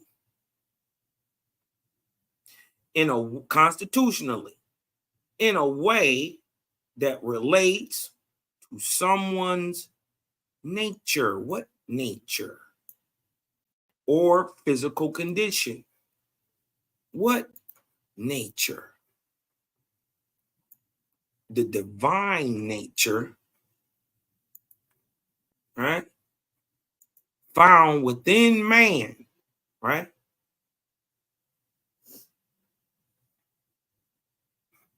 It's called the Godhead. Now, but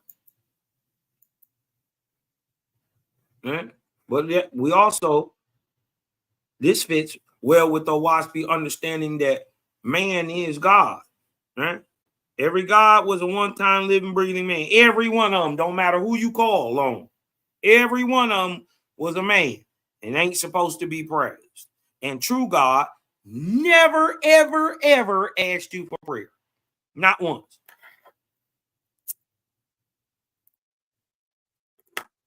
So if your God ever asked you for prayer, you need to start asking yourself, why? What would he do with it? If true God can't and don't use it, what would your God need it for? Nefarious activities. Let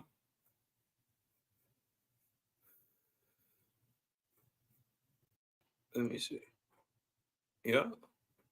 That relates to someone's nature constitutionally, right?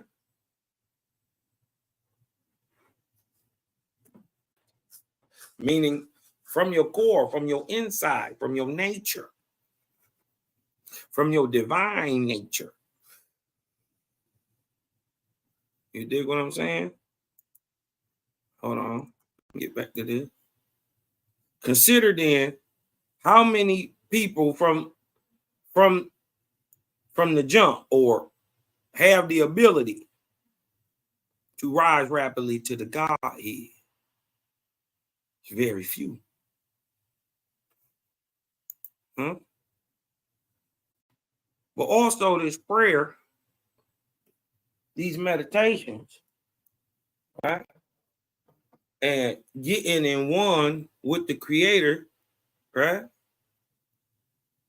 Becoming harmonious with the all allows you to escape the ideologies and the God spells of the false gods of religion. As we see right here in the book of Safar, AA 40, right? It says, how, it asks the wise man, you see the W stand for wise man, the I stand for initiate. So the wise man is asking the initiate, right? The wise man says, how can a man escape the toils of the false lords, gods, saviors, and familiars, ancestors, Druidian, demonic beings, any of the lower spirits of declination, or any one of them trying to tell you to praise, like a Lord or a God. These are all demonic, low vibratory beings. So if you praise a Lord, Savior, a familiar can be a Messiah also. Hurts. I know. I went through that. It's a gut punch. But look what the initiate says.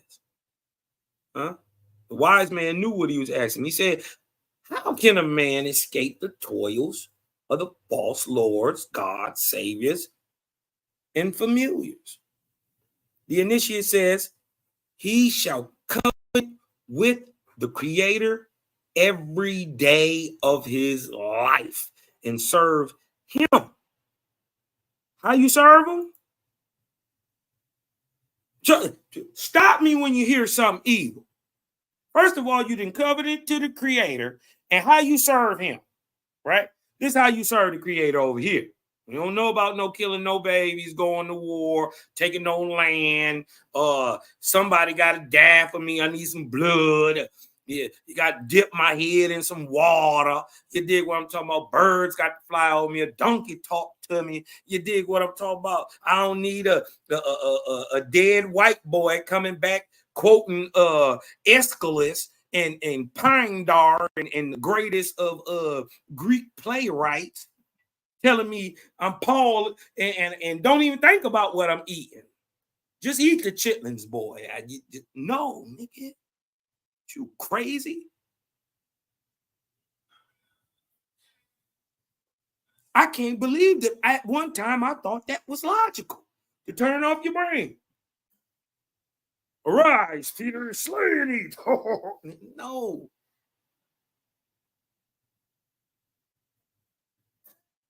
We take the fruit off the plant and the plant keep growing and give us more.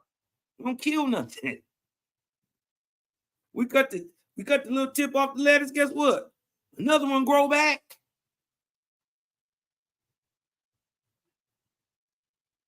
He shall covenant with the Creator every day of his life. How do you get away from the false gods, lords and saints? You got to covenant with the Creator every day of your life and serve him by doing what? By doing good works to others. When y'all hear something negative, I want y'all to throw your hand up. Ooh, hit me with the ooh, Cosmo. You did what I'm talking about, like we in school. Now, when you hear it, when you point it out to me, it don't say go to Brown's Yogi and tell Brown's Yogi. Oh, brother, you know, he's the greatest brother ever. And no, it say go to Brown's with Brown's Yogi and start working with Brown's Yogi. Do some good work for him. Right? Without no benefit to me. Don't that sound like the greatest thing ever? And then y'all already know this. If you have ever done something unselfishly for somebody else, that is the greatest feeling ever. You ever cut your lawn for your grandmama? She couldn't cut it. Even though you ain't want to do it, you went over there and cut it. Ain't that the greatest feeling when she said, I love you, baby. Here, come get some of this sweet tea. I whipped you up some of this sweet lemonade up in here. Come on up in here. Get out there. Come on up in this air. Take your shoes off. You know what grandmas do? Ain't that the greatest feeling when she kiss your face?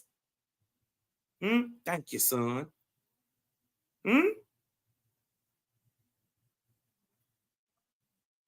We already know it's its own reward.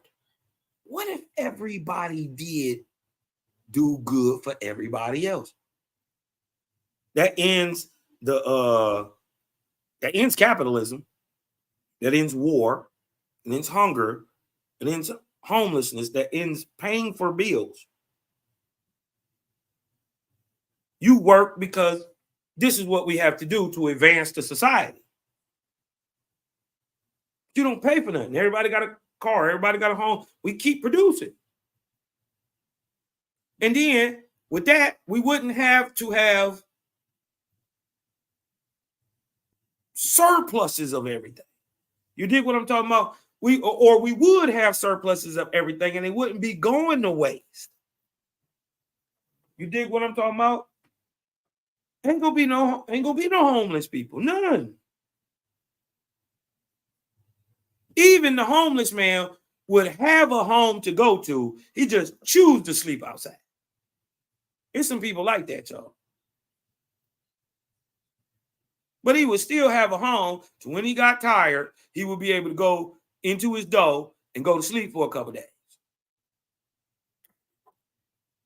That's all done by doing good works to others. That's all we got to do. That's it. That's the whole law. And try to do it to the best you know how. That's it. Ain't that dope? Your creator don't want you to do nothing else But do something good for somebody else. Show me, nigga. Don't tell me you love them. Show me. And then do that good work for others with all the wisdom and strength you got. Huh?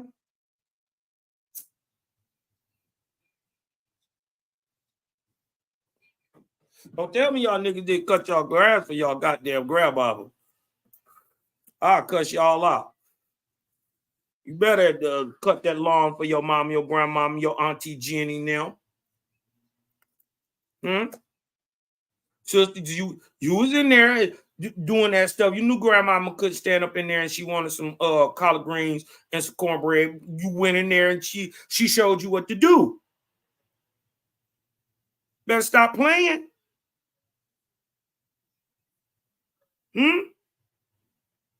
How you shake this shit though?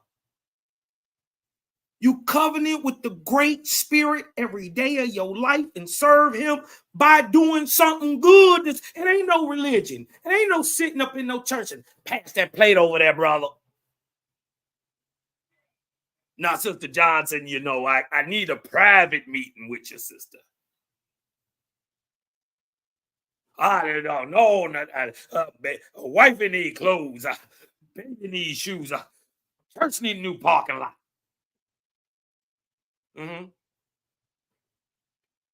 Yeah, that's not it. That's the false lords, the false gods, the false saviors, even your ancestors, nigga. Talk to me about them funky niggas neither.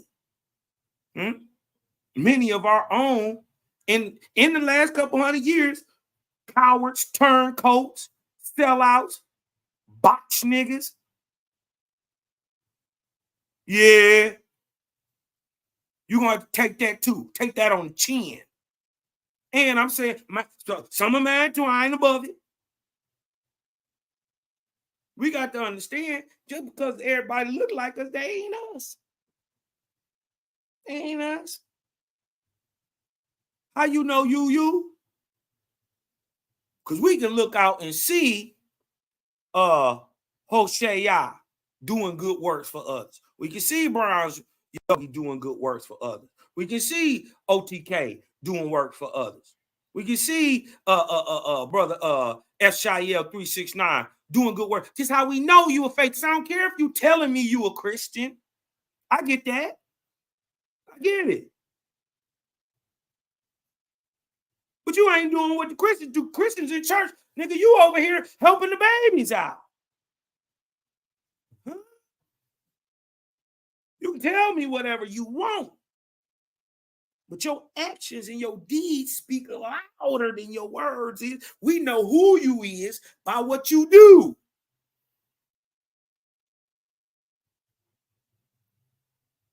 How you get away from these fuck niggas, Cosmon? And that's another thing y'all gonna learn too. I don't know why y'all think faith is supposed to come soft. We was supposed to be someone, wherefore art thou Romeo ass niggas? You got the wrong thing coming. Not only am I smarter than you, I'm way more street smarter than you. And then on top of that, I'm intelligent. Then on top of that, I'm blessed and highly favored. You ain't got a chance. This what they don't like about Cosmon. I know. I ain't everybody flavor. But what everybody know I ain't gonna do is lie to you.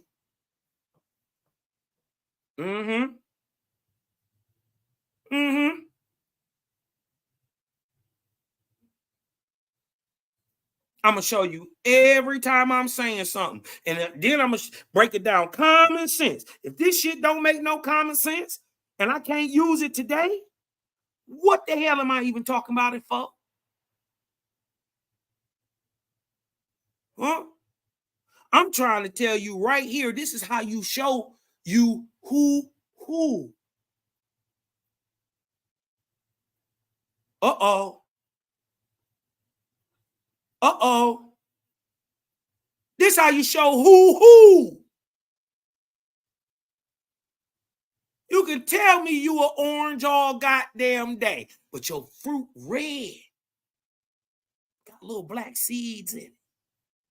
Huh? Yeah. Them apples.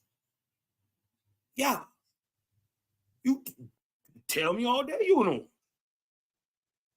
But when it's time to produce and that red fruit come up off of there and that juice that come up out that red thing tastes just like some brown apple cider coming up out of that thing. No, we got to objectively know now. These ain't oranges, brother. You do, and then, but guess what? This is where the extra step come on. I ain't about to argue with you about it. Nigga, you can believe you an orange all you want to. Go ahead. I can't. I refuse to argue with your belief. You dig what I'm talking about? You sold me these orange seeds, and it grew these apples.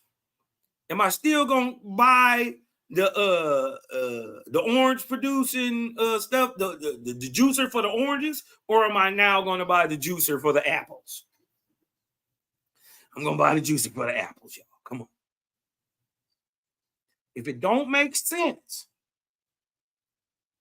if it don't got no common sense, if you can't swallow it and it sit well in your stomach, in your spirit, in your morals, it is false.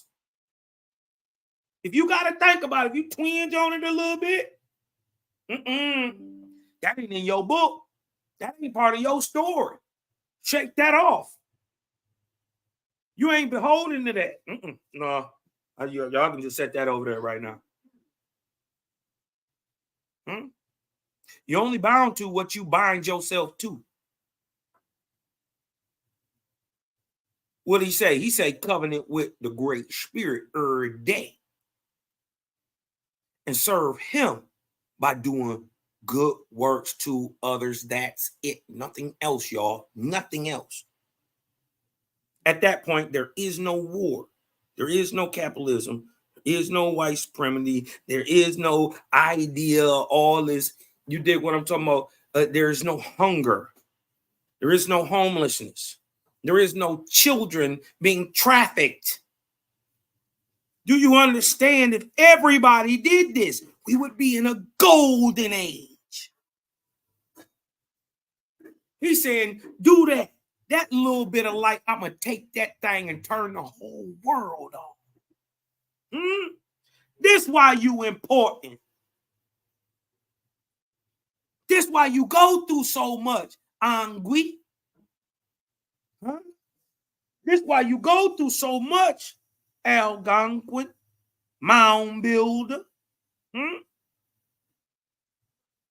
Why you go through so much, megalithic, Ahuan, the warrior faithers. They don't know what's going on. They lost their heritage, their nationality, their culture, their ethnicity, and a waspy is here giving it back to them, and they fighting me.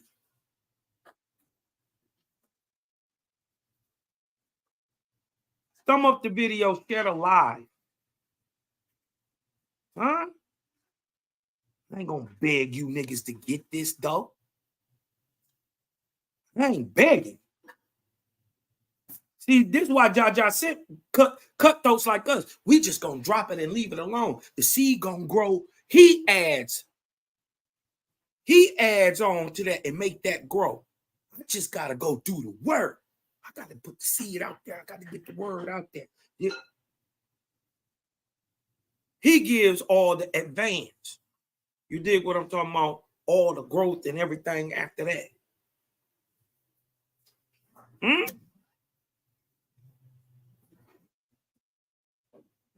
Nor shall he call in prayer on the name of a Savior or a God or any other spirit, but on the Great Spirit only. If he does this and eschews or goes away from contention, war, leadership, earthly gain, and earthly aggrandizement, Then, it's a dope word. It's like continuation. Then Etherian angels will come and guard him in the name of Yahweh. Huh? But I'm going to drop down in a little more.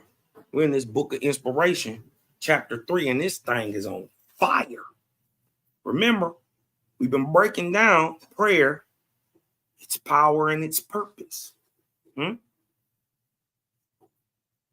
We done found out this is how you affect in and out and get yourself back in the ability to hear the voice of the Creator, which is the whole point of OWASP. If you're dark, if you're one of them damn darkies, if you're dark, you call it a conscience. Yeah, that thing you think is you ain't that high raised. You ain't that sharp, nigga. Nah. That thing that ain't never been wrong ever. Nah, that's not you. Nah. No. No, you call it a conscience. That's proof you don't understand your Creator or understand or even can comprehend. Even though it's incomprehensible, there's way to judge your Creator against his creation. First of all, that voice ain't never been in your voice. Your conscience, think about this. Your supposed conscience that's supposed to be you, right, is not in your voice. Tell me I'm lying. Think about it. Think about every time that gut feeling that came in there. It's not even an audible voice. You don't hear it like with your ear. No, that thing resonate from the deepness inside of you, rumble in your gut. Don't you call it a gut feeling?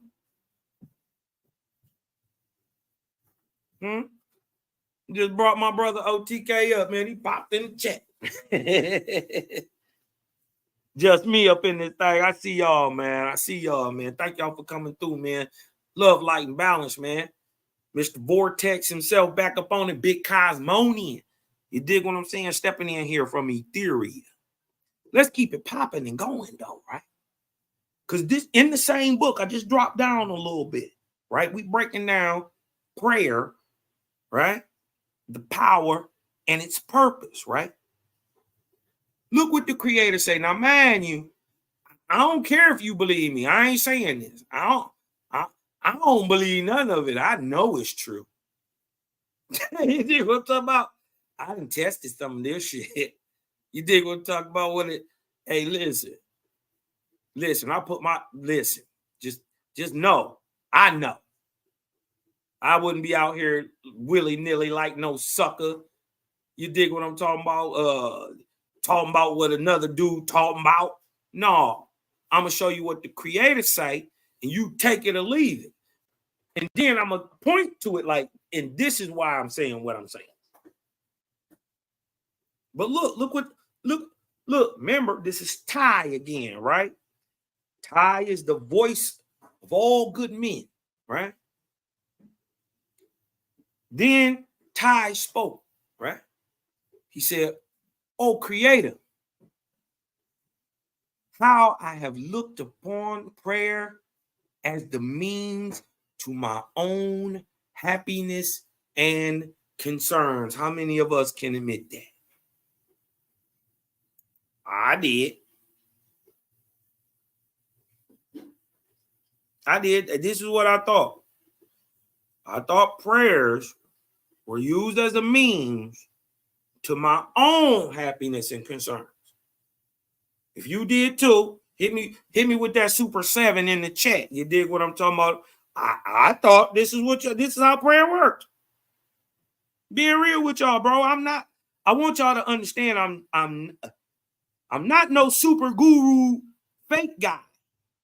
I'm not trying to be better than nobody. You dig what I'm talking about? If I'm better than you, wear the shoe. Not my fault.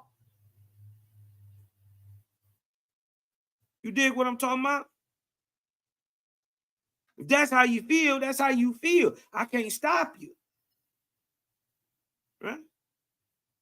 But I got a job to do.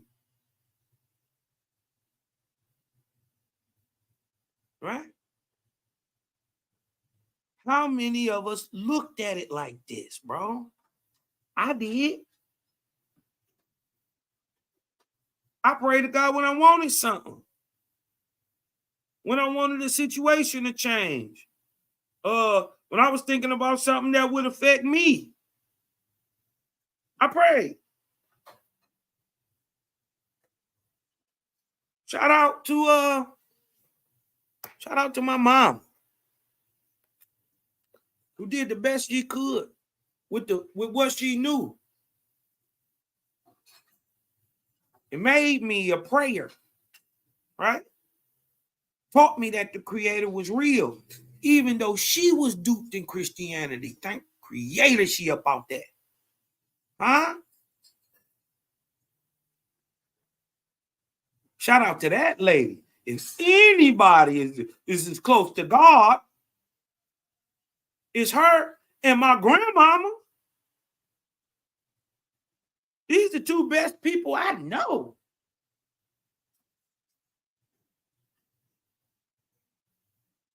In character of self. Oh man, come on, stop.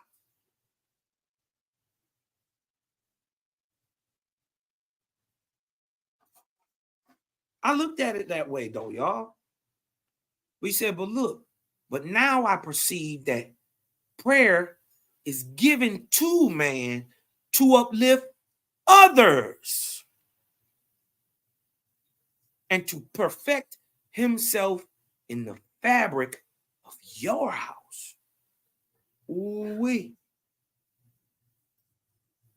Let me explain that for you. When he talking about to perfect himself, they talking about Creator, right? And they're talking about the fabric of your house. They're talking about your constitutional, corporeal, and physical self. I mean, spiritual self. What they saying? To uplift others and to perfect the Creator in yourself or in the fabric of your house. That's what they're saying. Just so you know, it's written not in old English, but in modern English, but it's still 1800. So it has a little dish-dowish a little bit sometimes, or how the words is put together. They're there, but sometimes we got to slow it down, you know what I mean, and explain it for my people, because that sounds sort of crazy if you just listen to it. But now I perceive that prayer is given to man to uplift others. At first, we thought prayer was a means to our own happiness and concerns. But now, look what he's saying. But now, I got a higher light. I perceive. I'm able to comprehend on a higher level. I perceive it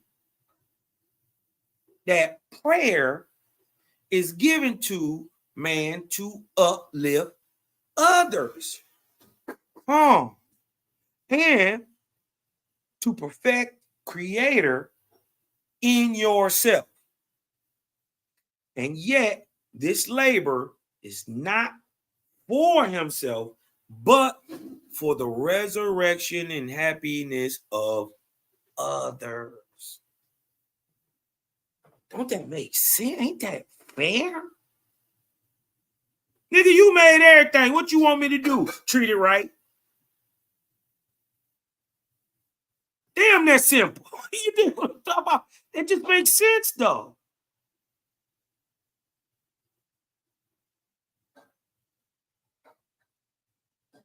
Huh?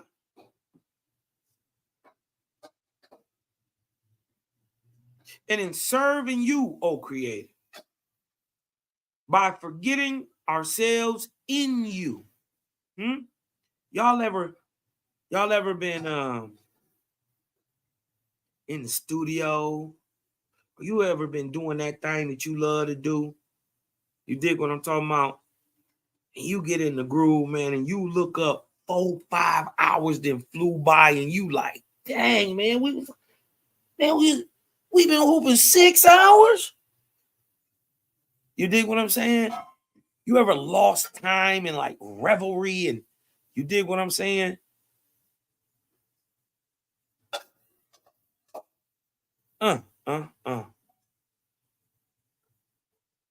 That's forgetting ourselves in the Creator, doing the thing you love to the highest best of your ability, but doing it for somebody else. Ain't that dope? That's the whole law. Nothing else. You ain't got to do nothing. You ain't got to believe nothing else. What else would you need to believe?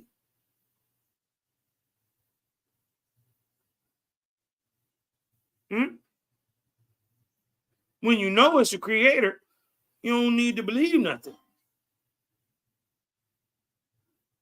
The belief is, at that point, damn near useless. We don't rock that way.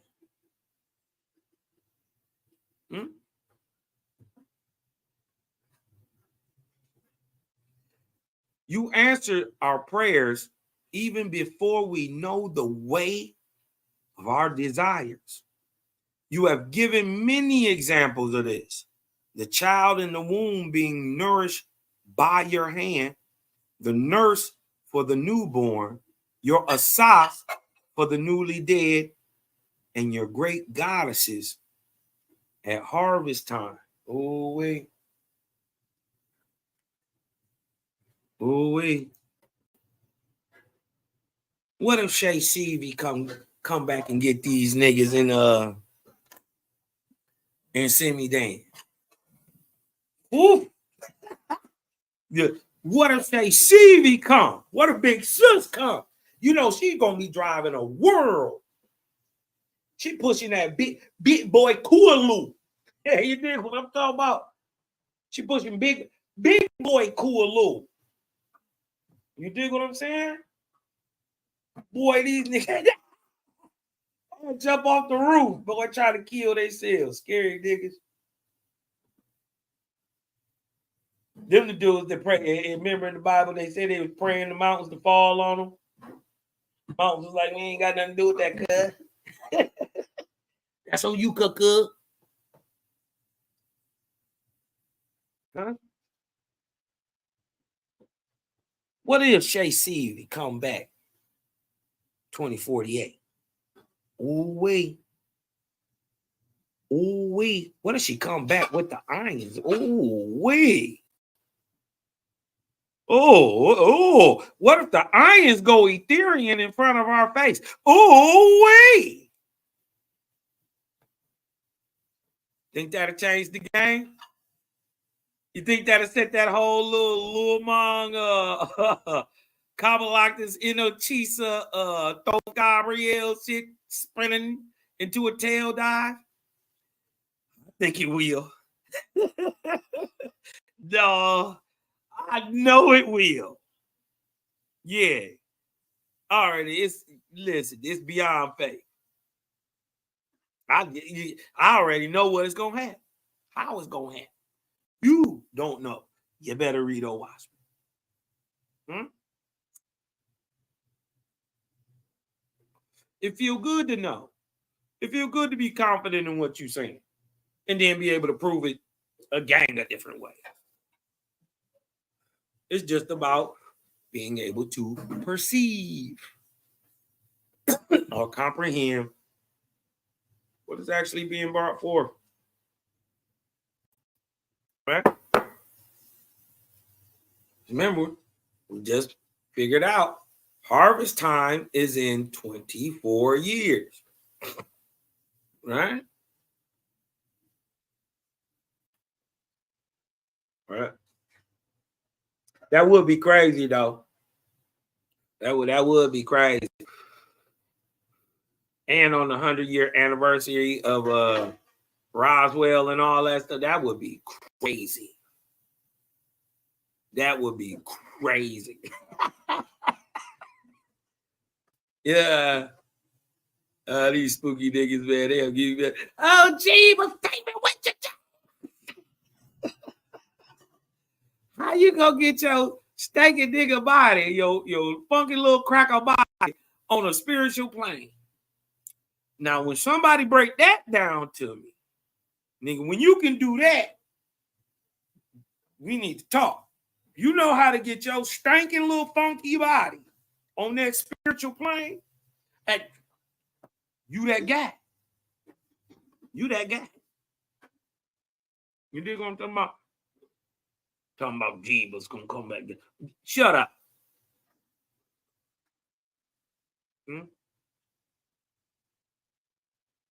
He said, wisely you have made darkness.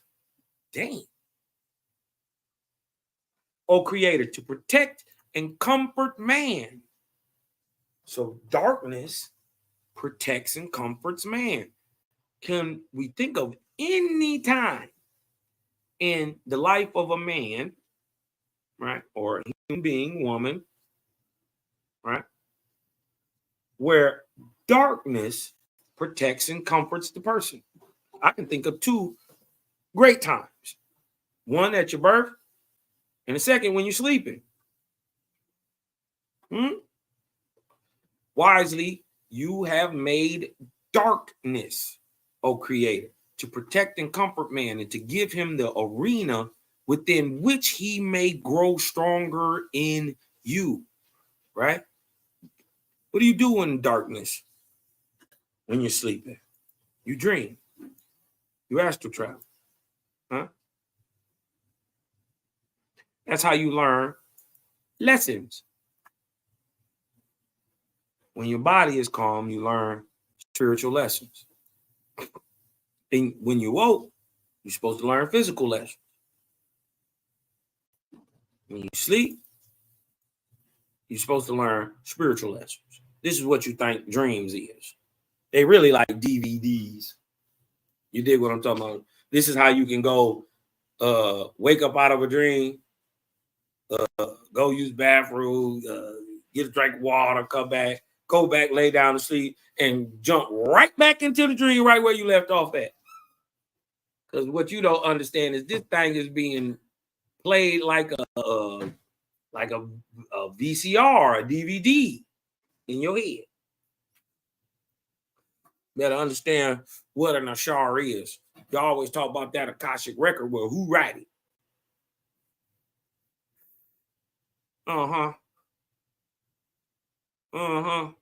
Cosmon different. Wisely you have made darkness, O Creator, to protect and comfort man, and to give him the arena within which he may grow stronger in you and just period grow. All things just stay in the dark. Man, animals, plants, everything grows in the dark. It weathers the sun and emits and grows at night. You ever remember when you was 14-year-old? You woke up in the middle of the night, your legs was cramping. You grew 3 inches that summer. You was growing in your sleep. Everything gestates in the dark. And are we not all in darkness compared to your sons and daughters, the high-raised angels? And they compared to those who are older than the stars. Dang, that's crazy. That's crazy. The high-raised angels, the sons and the daughters, we was taught that's it. That's where you want to be. That's the high you should go, Cosmonian.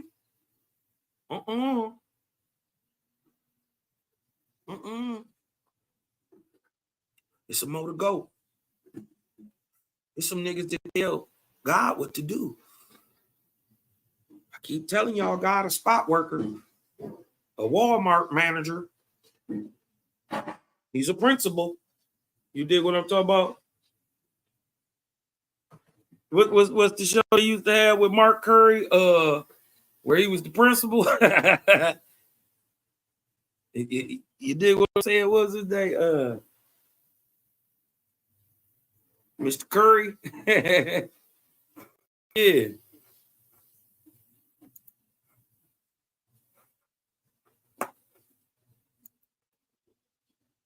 is somebody who tell God what to do. Let that sink in for a second. Somebody who tells God, true God. I ain't talking about the fake one. I'm talking about real true God. What you gonna be, right? Somebody who tell him what to do.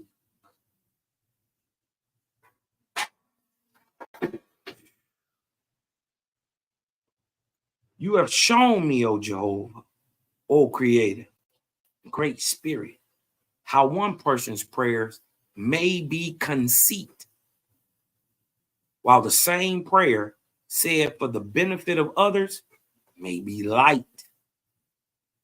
But how shall I know, O Creator, whether any prayer is wise or unwise? For I perceive that the best course is to devote myself wholly to doing good. Spirit said, right? What then, is doing good? Spirit said, what? All right, you know what I mean? You're going to devote yourself to doing good? Okay, what's doing good? that's what the Spirit said, right? Man said, to provide the best of everything for my wife, for my sons and daughters, and contribute to the poor, right? Look what Spirit said to him. S said, if you had created man, right, would you have given him a hair or feathers? And also, would you have given him a cushion for his head? Spirit said, consider then, if you give one thing too much to your wife. Uh-oh.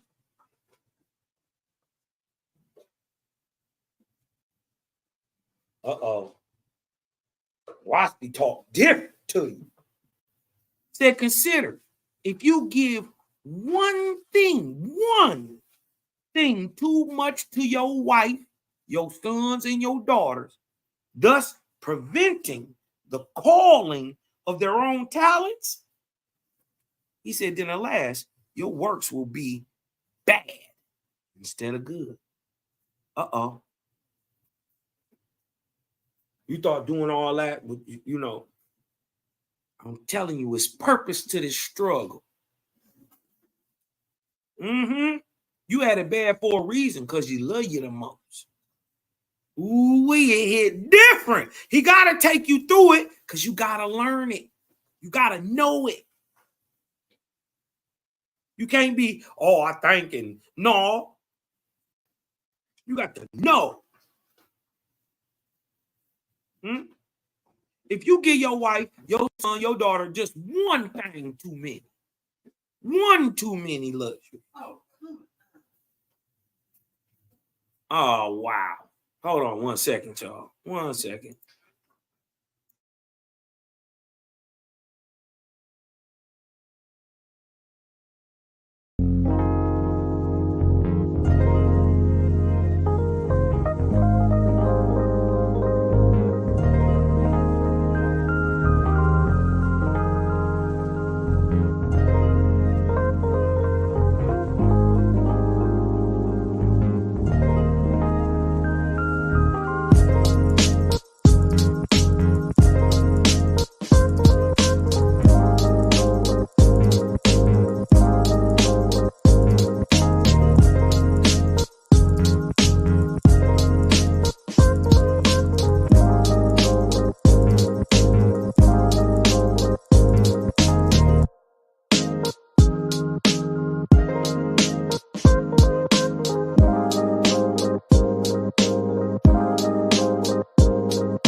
All right.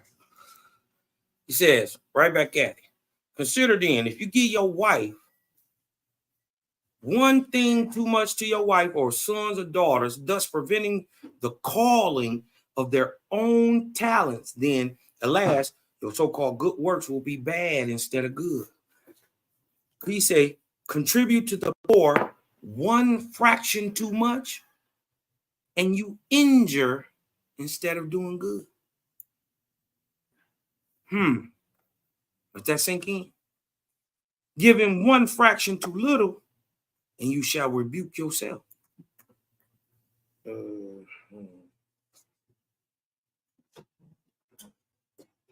Right? So man inquired, what then are good works? Shall I preach and pray for others?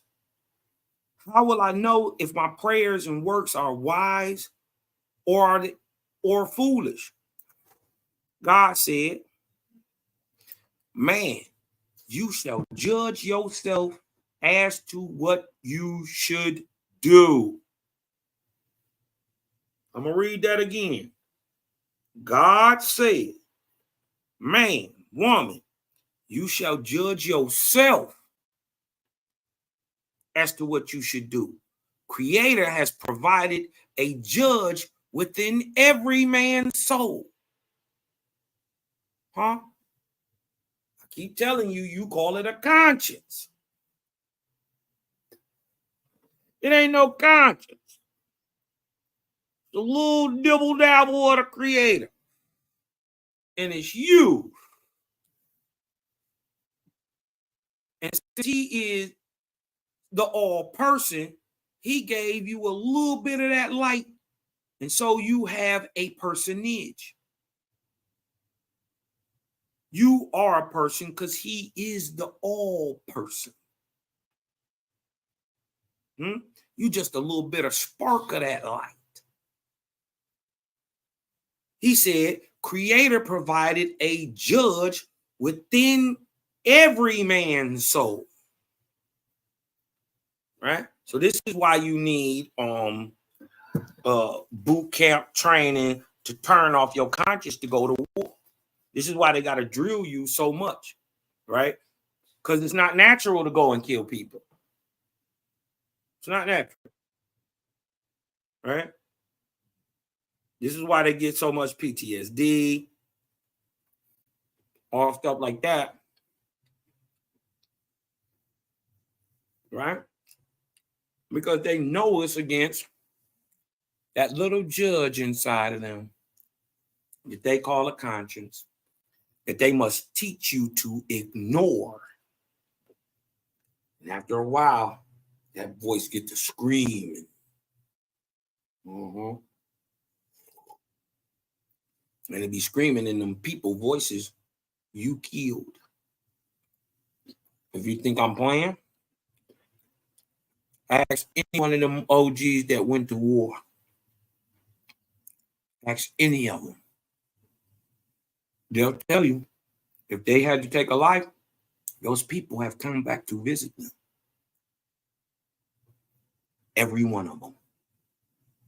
Without fail. Ask them. You scared? Ask your uncle. Ask your granddaddy. He fought in the Korean War. See one of them old men fought in World War II? Ask him. I bet he start crying. I bet he start crying.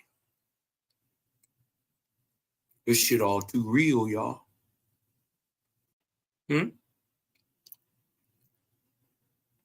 shall judge yourself as to what you should do. The Creator provided a little judge inside of your soul.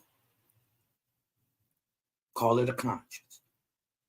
That sooner or later will become triumphant in power. Listen what it said. Sooner or later. Sound like a guarantee to me. I'll take it. I'll take it over hellfire forever. I'll take it. Huh? All I got to do is do something good for somebody else, even while I'm in hell. I can work back. I'm sorry. I'll take that plan. That sounds a little more forgiving. Cosmon make mistakes. I'm not a god yet. I'm a god in training.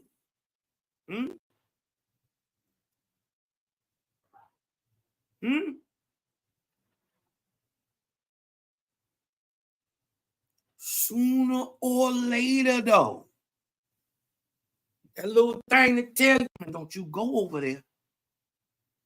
Don't you? You better not take your stupid ass over there. That thing that's in that talk to you that ain't never been wrong. Say sooner or later that thing become triumphant in power. He say, find it. And you shall answer your own questions. Look, I keep telling you, the purpose of this book ain't to go out and praise no God. The purpose of this book is to tell you how to become it on earth. Wide woke. And to be assured at your death where you about to go in the heavens. Because you going somewhere. Look at yourself. Judge yourself.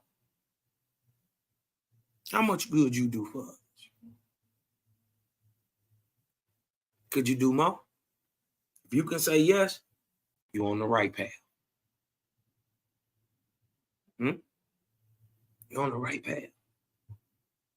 Ain't that better than, dude, I'm going to burn in fire forever? There's a redemption process.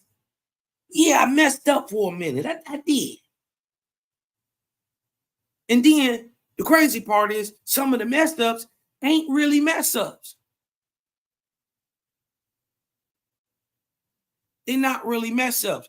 Man played it as a mess up. And you got a punishment of some type of man seen it as a mess up. But many people know in certain situations, it's either them or it's me. And what I'm going to tell you, God, I'm just letting you know it's going to always be you. It ain't going to never be me. I'm going to get down on you. I'm going to tell you. Tell you. Better not even let me even smell it's coming. It's going to be you and not me.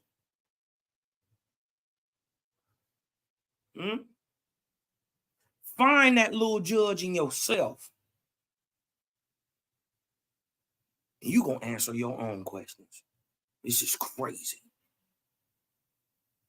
And so, hold on. Let me get this up here. And so, in this way, the Creator's sons and daughters, the Creator gang, reason with the voice of man for a season. Then Ty spoke, saying, hear me. I am tired of reason and argument. In my youth, I vainly sought out extremes, hoping in turn to find everlasting truth in each one. And your sons and your daughters, O Creator, have counseled me temperance. Now behold, look what he say. I turn inward and upward forever. Y'all know what this is? If you turn inward and upward forever, what is that? Anybody know?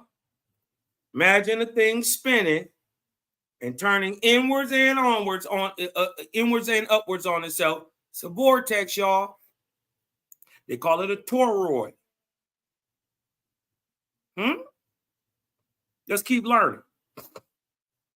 Now behold, I turn inward and upward forever. So no, that little bird box that's supposed to fall out of the heavens when a new earth is made and a new heaven drop down out the sky that's 2.25 million miles wide. That ain't even big as the continental United States. That's not even big as the 50. That take up like the Midwest.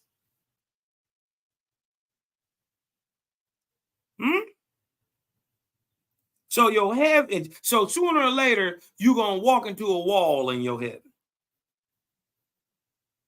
But it's a whole new earth out. Oh, I forgot. You do got male prostitutes outside with murderers and sorcerers, and all that stuff. Your God did say them, though. Your family, they're hit. They'll figure it out. You dig what I'm talking about? Hey, we don't even know what happens to them after they die. So, we'll figure it out, bud.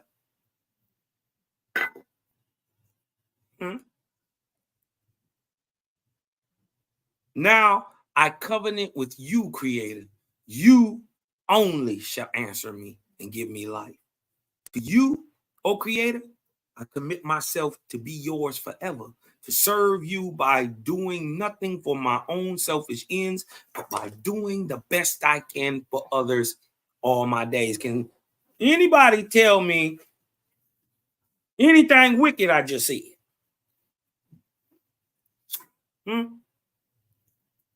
Y'all heard some wicked stuff yet?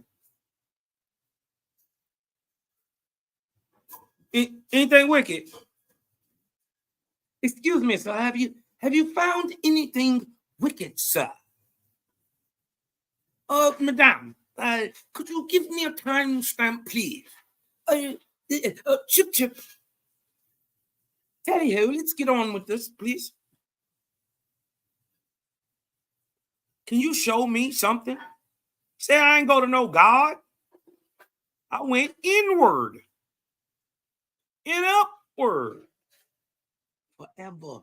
How can you do that in a box? Uh-oh. Huh? Didn't he tell you y'all was going to be here forever? Ain't that a loop? There is no progression. Y'all believe that this down here at the low is the highest. You've been duped.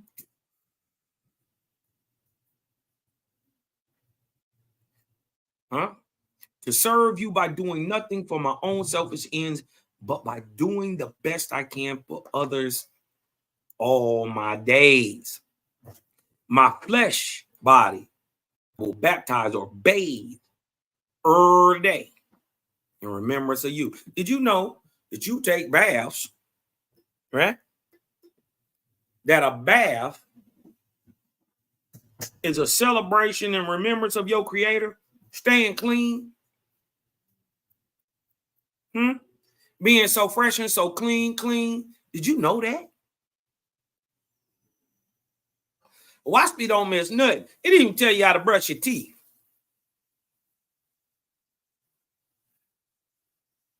And it tell you to get in that water once or twice per day. When you get up to be clean, and before you go to bed to be clean. Get up and wash yourself. Every day. And that's in remembrance of the Creator, whether you knew that or not. That's the whole ritual. Getting up, brushing your teeth, wash your face, jumping in the shower. Tell me I'm lying. Say, Kyle, why you stretching it, Kyle? Go tell me, man. Tell me I'm stretching it. Huh? Did you know that?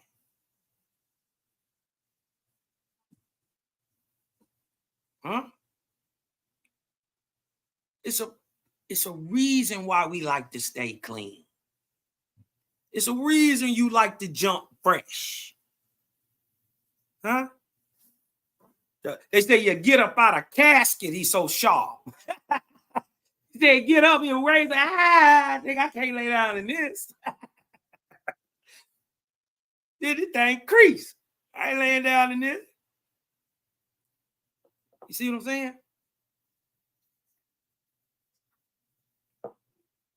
That's our heritage. That's our culture. This is why you taught everybody else to brush their teeth, wash their face, use deodorant. You'd already been doing it.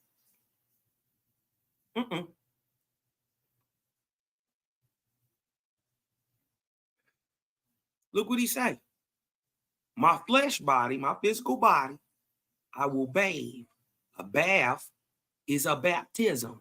Uh-oh. So you baptize yourself every morning. You ain't even know that. It's a baptism. This is why you're supposed to talk to Jaja when you're in that water.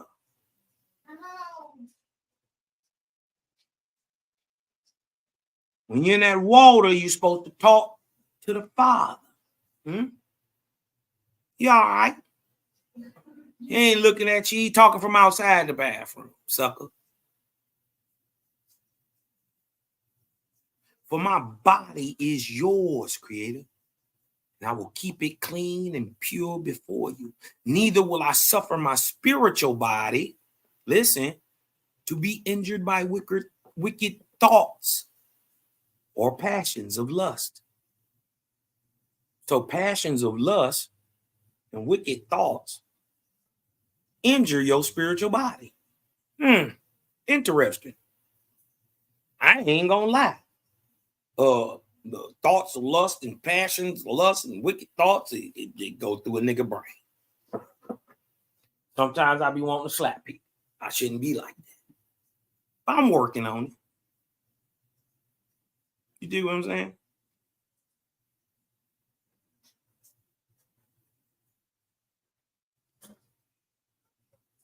Because mine ain't always there. I ain't one of your groovy gurus. I ain't trying to push nothing up on you. I'm trying to show you what makes sense and then let you make a choice yourself.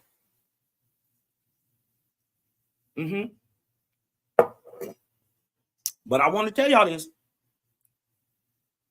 It's hard to grasp on to the new light if you ain't even fulfilled the old light yet. Have you even lived the life that they talk about you're supposed to live as the highest of the highest in the Bible? The highest of the highest light in Quran or the Buddhist or the Shinto text or the Confucianist text? Have you even completed them yet? Or you still fit in the curses?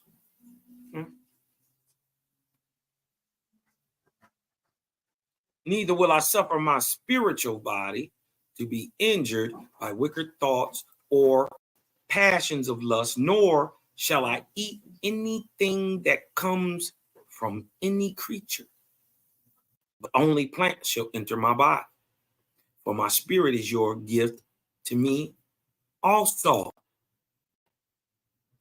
Twice a day, my spirit body shall be covenant to you, when in the morning and at night, at which times all earthly thoughts shall depart away from me, and whatever light you bestow on me shall be a guide and a ruler over me for that day. In the morning at sunrise, listen, I will turn to you so that I can be spurred up to swiftness in doing good. And in manifesting your light in my behavior. Okay. So, which one is light? Which one is dark? Right? If you talk to a spirit and it spurred you up in swiftness in doing good and in manifesting yourself in good behavior, or the other one taught you to smite Amalek utterly and destroy the men, the women, the children, and the infant suckling babies. Which one is from Creator? Right? If the one that is light is from Creator, hit me with an 8 in the chat. If the one that is light and is spurring you up in swiftness to do good to other people and manifest your light and good behavior, hit me with an 8. If that's from Creator. All right? If the darkness, killing people, killing babies, if you believe that's from the Creator, hit me with a 9 in the chat.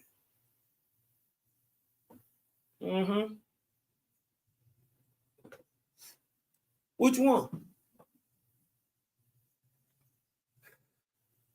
You got one that's rising you up in good work and one that's drawing you down in death and murder and war. Which one is from the Creator? I see it. If the one that's light come from the Creator, they tell you to do good works. If that's from the Creator, hit me with an 8 in the chat. If y'all think the one that's in declension, war, death, infants, women and children, if you think that's from Creator, hit me with a 9. I see him. I see the 8's coming in. I see the 8's. Y'all know, man. Behavior-wise, to kill a child is not light.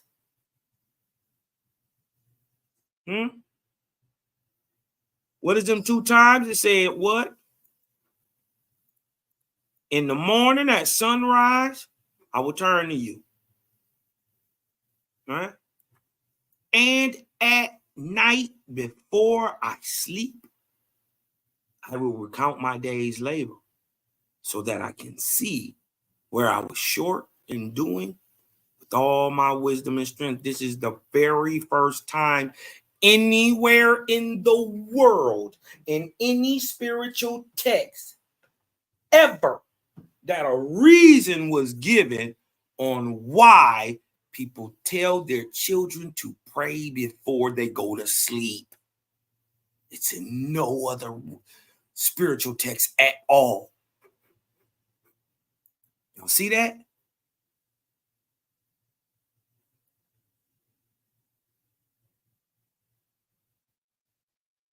Why do you pray before you go to sleep? It comes from the faithish. Why? Because we recount our day's labor to the Creator. And we figure out where we came a little short. Right? And then try to figure out in wisdom and strength so we can, get it right tomorrow. Right? We don't stop. We're going to stop at 53 though, right? We're going to stop at 53.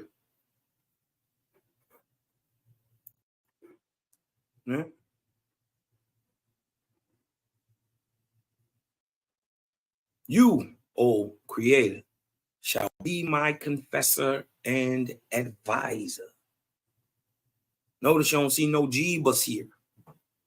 Notice you don't see no God, no Lords, no Saviors, no Messiahs.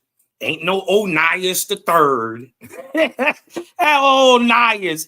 That boy said a white peckerwood cracker was his Messiah. He already got Cyrus. That's dubious. But you said the white boy who bought your church. He wasn't even an Israelite. He was a Jew. And he bought your church, nigga. Wasn't no Messiah. He bought your church. Literally paid cash for it. Oh, wow. Okay? Antiochus sold it to him. Look it up. You, O Creator, shall be my confessor and advisor. To you, I will give praise without ceasing. Sound familiar? How you do that? Thanking, It's the only way to do it. Thinking. This is why I say clear your thoughts. Purify your thoughts and your body. Purifying your thoughts is hard. I ain't gonna lie. But guess what? We're gonna get there. My prayers and anthems to you shall be without number. You ever got that little tune in your head? Couldn't get rid of it?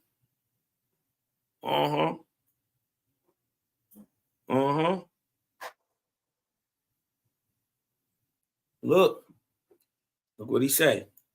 This I perceive is the highest of all aspiration.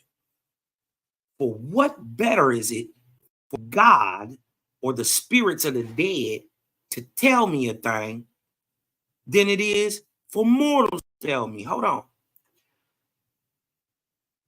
What better is it for God to tell me than for Selah Shalom to tell me? What better is it for God or the spirits to tell me than from Daryl Cosmon to tell me? What better is it that Malachi, the gods or the spirits or the ancestors of the dead tell me a thing than from Malachi Maccabee to tell me? What's better?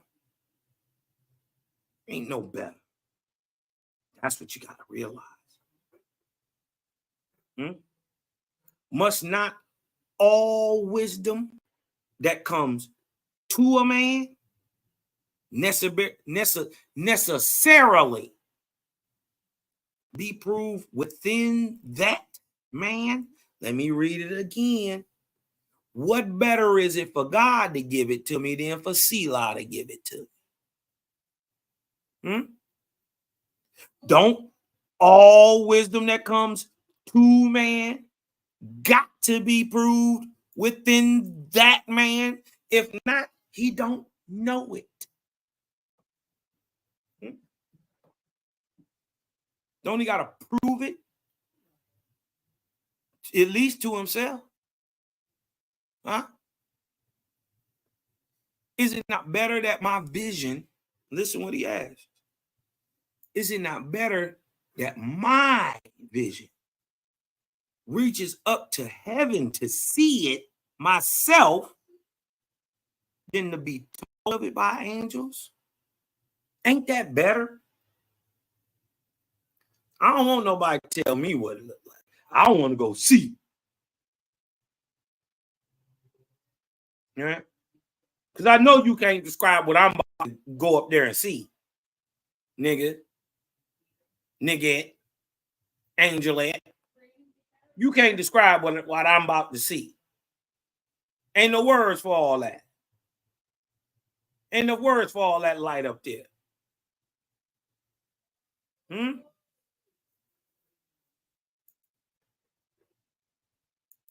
I ain't gonna keep it going on too long. You dig what I'm talking about? But that was Jehovah Chronicles number 160. Prayer and its purpose. I ain't never seen nobody break down prayer like that. Not once. Share the live out, y'all. You dig what I'm saying? Share the live. You know? I dropped the link for a second. Anybody want to come in? 1 second. Copy. I got a couple minutes.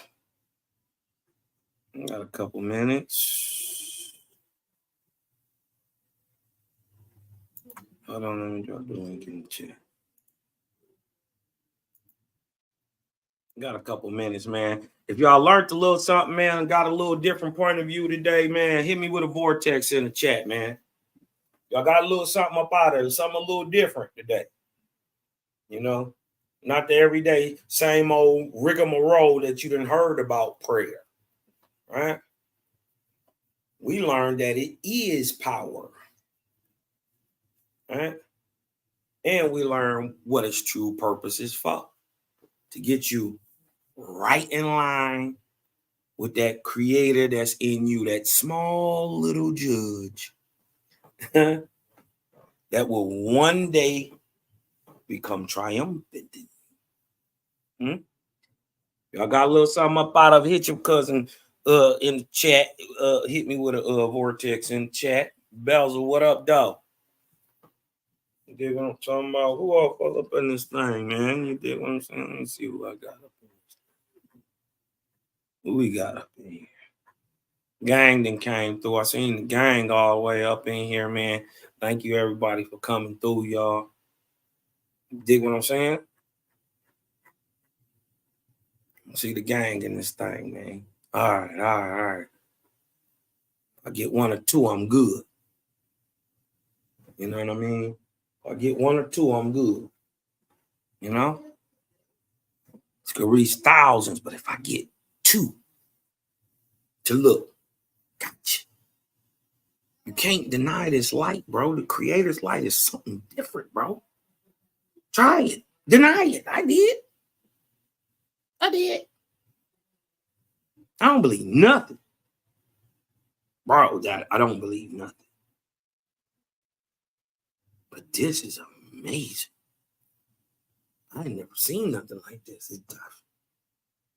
It's amazing. You know what I mean?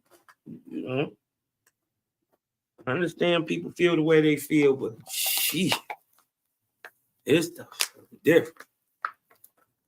Well, I'm gonna go ahead and close it down, man. I've been up here 3 hours, 3.5 hours. You dig what I'm talking about? Hey, just want y'all to do one thing. Breathe in. Let that light in. Wait a minute. Hold on. Never mind. Breathe in. Let that light in. Some Cosmine. I'm out.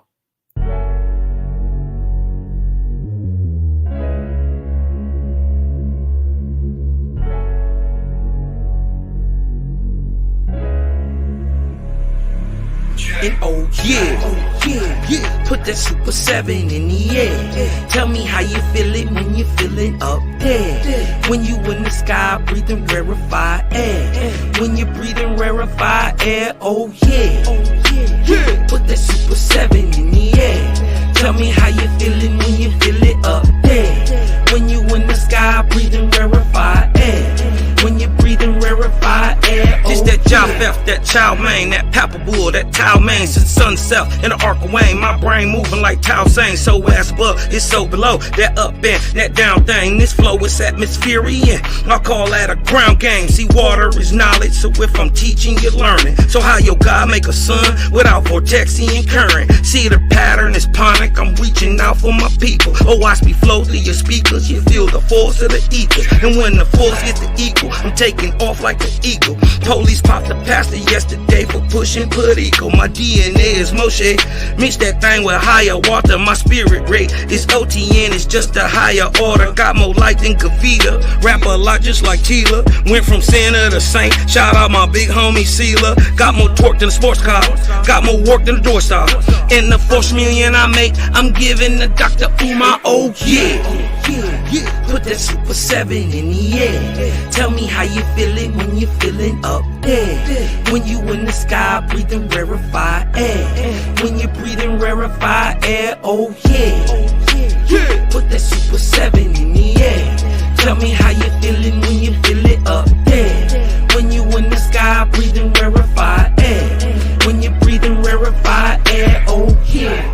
Super 7 in my rites and ceremonies. I'm married to Jehovah, holy matrimony. Confucius say, in the words of Caillou, before you hit the tomb, be a bridegroom. Only got one question for Miss Susan B. On how to last Ahuin is now a Angui. Blame my inspiration, I'm just thinking thoughts. But in the way of God's, we gon' keep it short. Why Jesus wanna kill me, Matthew 10:34. Just Just a couple questions that I'm needing to know. Oh, watch me flow, it's so potent. Set the vortex in motion. Super 7, I'm floating across the Aegean Ocean. Oh, you a Muslim now, so I guess you making salat. Well, I'm an Israelite, I'ma make him at the Shabbat. Got Moses on the bumper, super slap off in my spaceship photosphere. So I stay lit, peace and light to the faithless. Oh yeah. Put that super 7 in the air. Tell me how you feeling when you're feeling up there. When you in the sky breathing rarefied air. When you're breathing rarefied air, oh yeah. Put that super 7 in the air. Tell me how you feeling when you feel it up there. When you in the sky breathing rarefied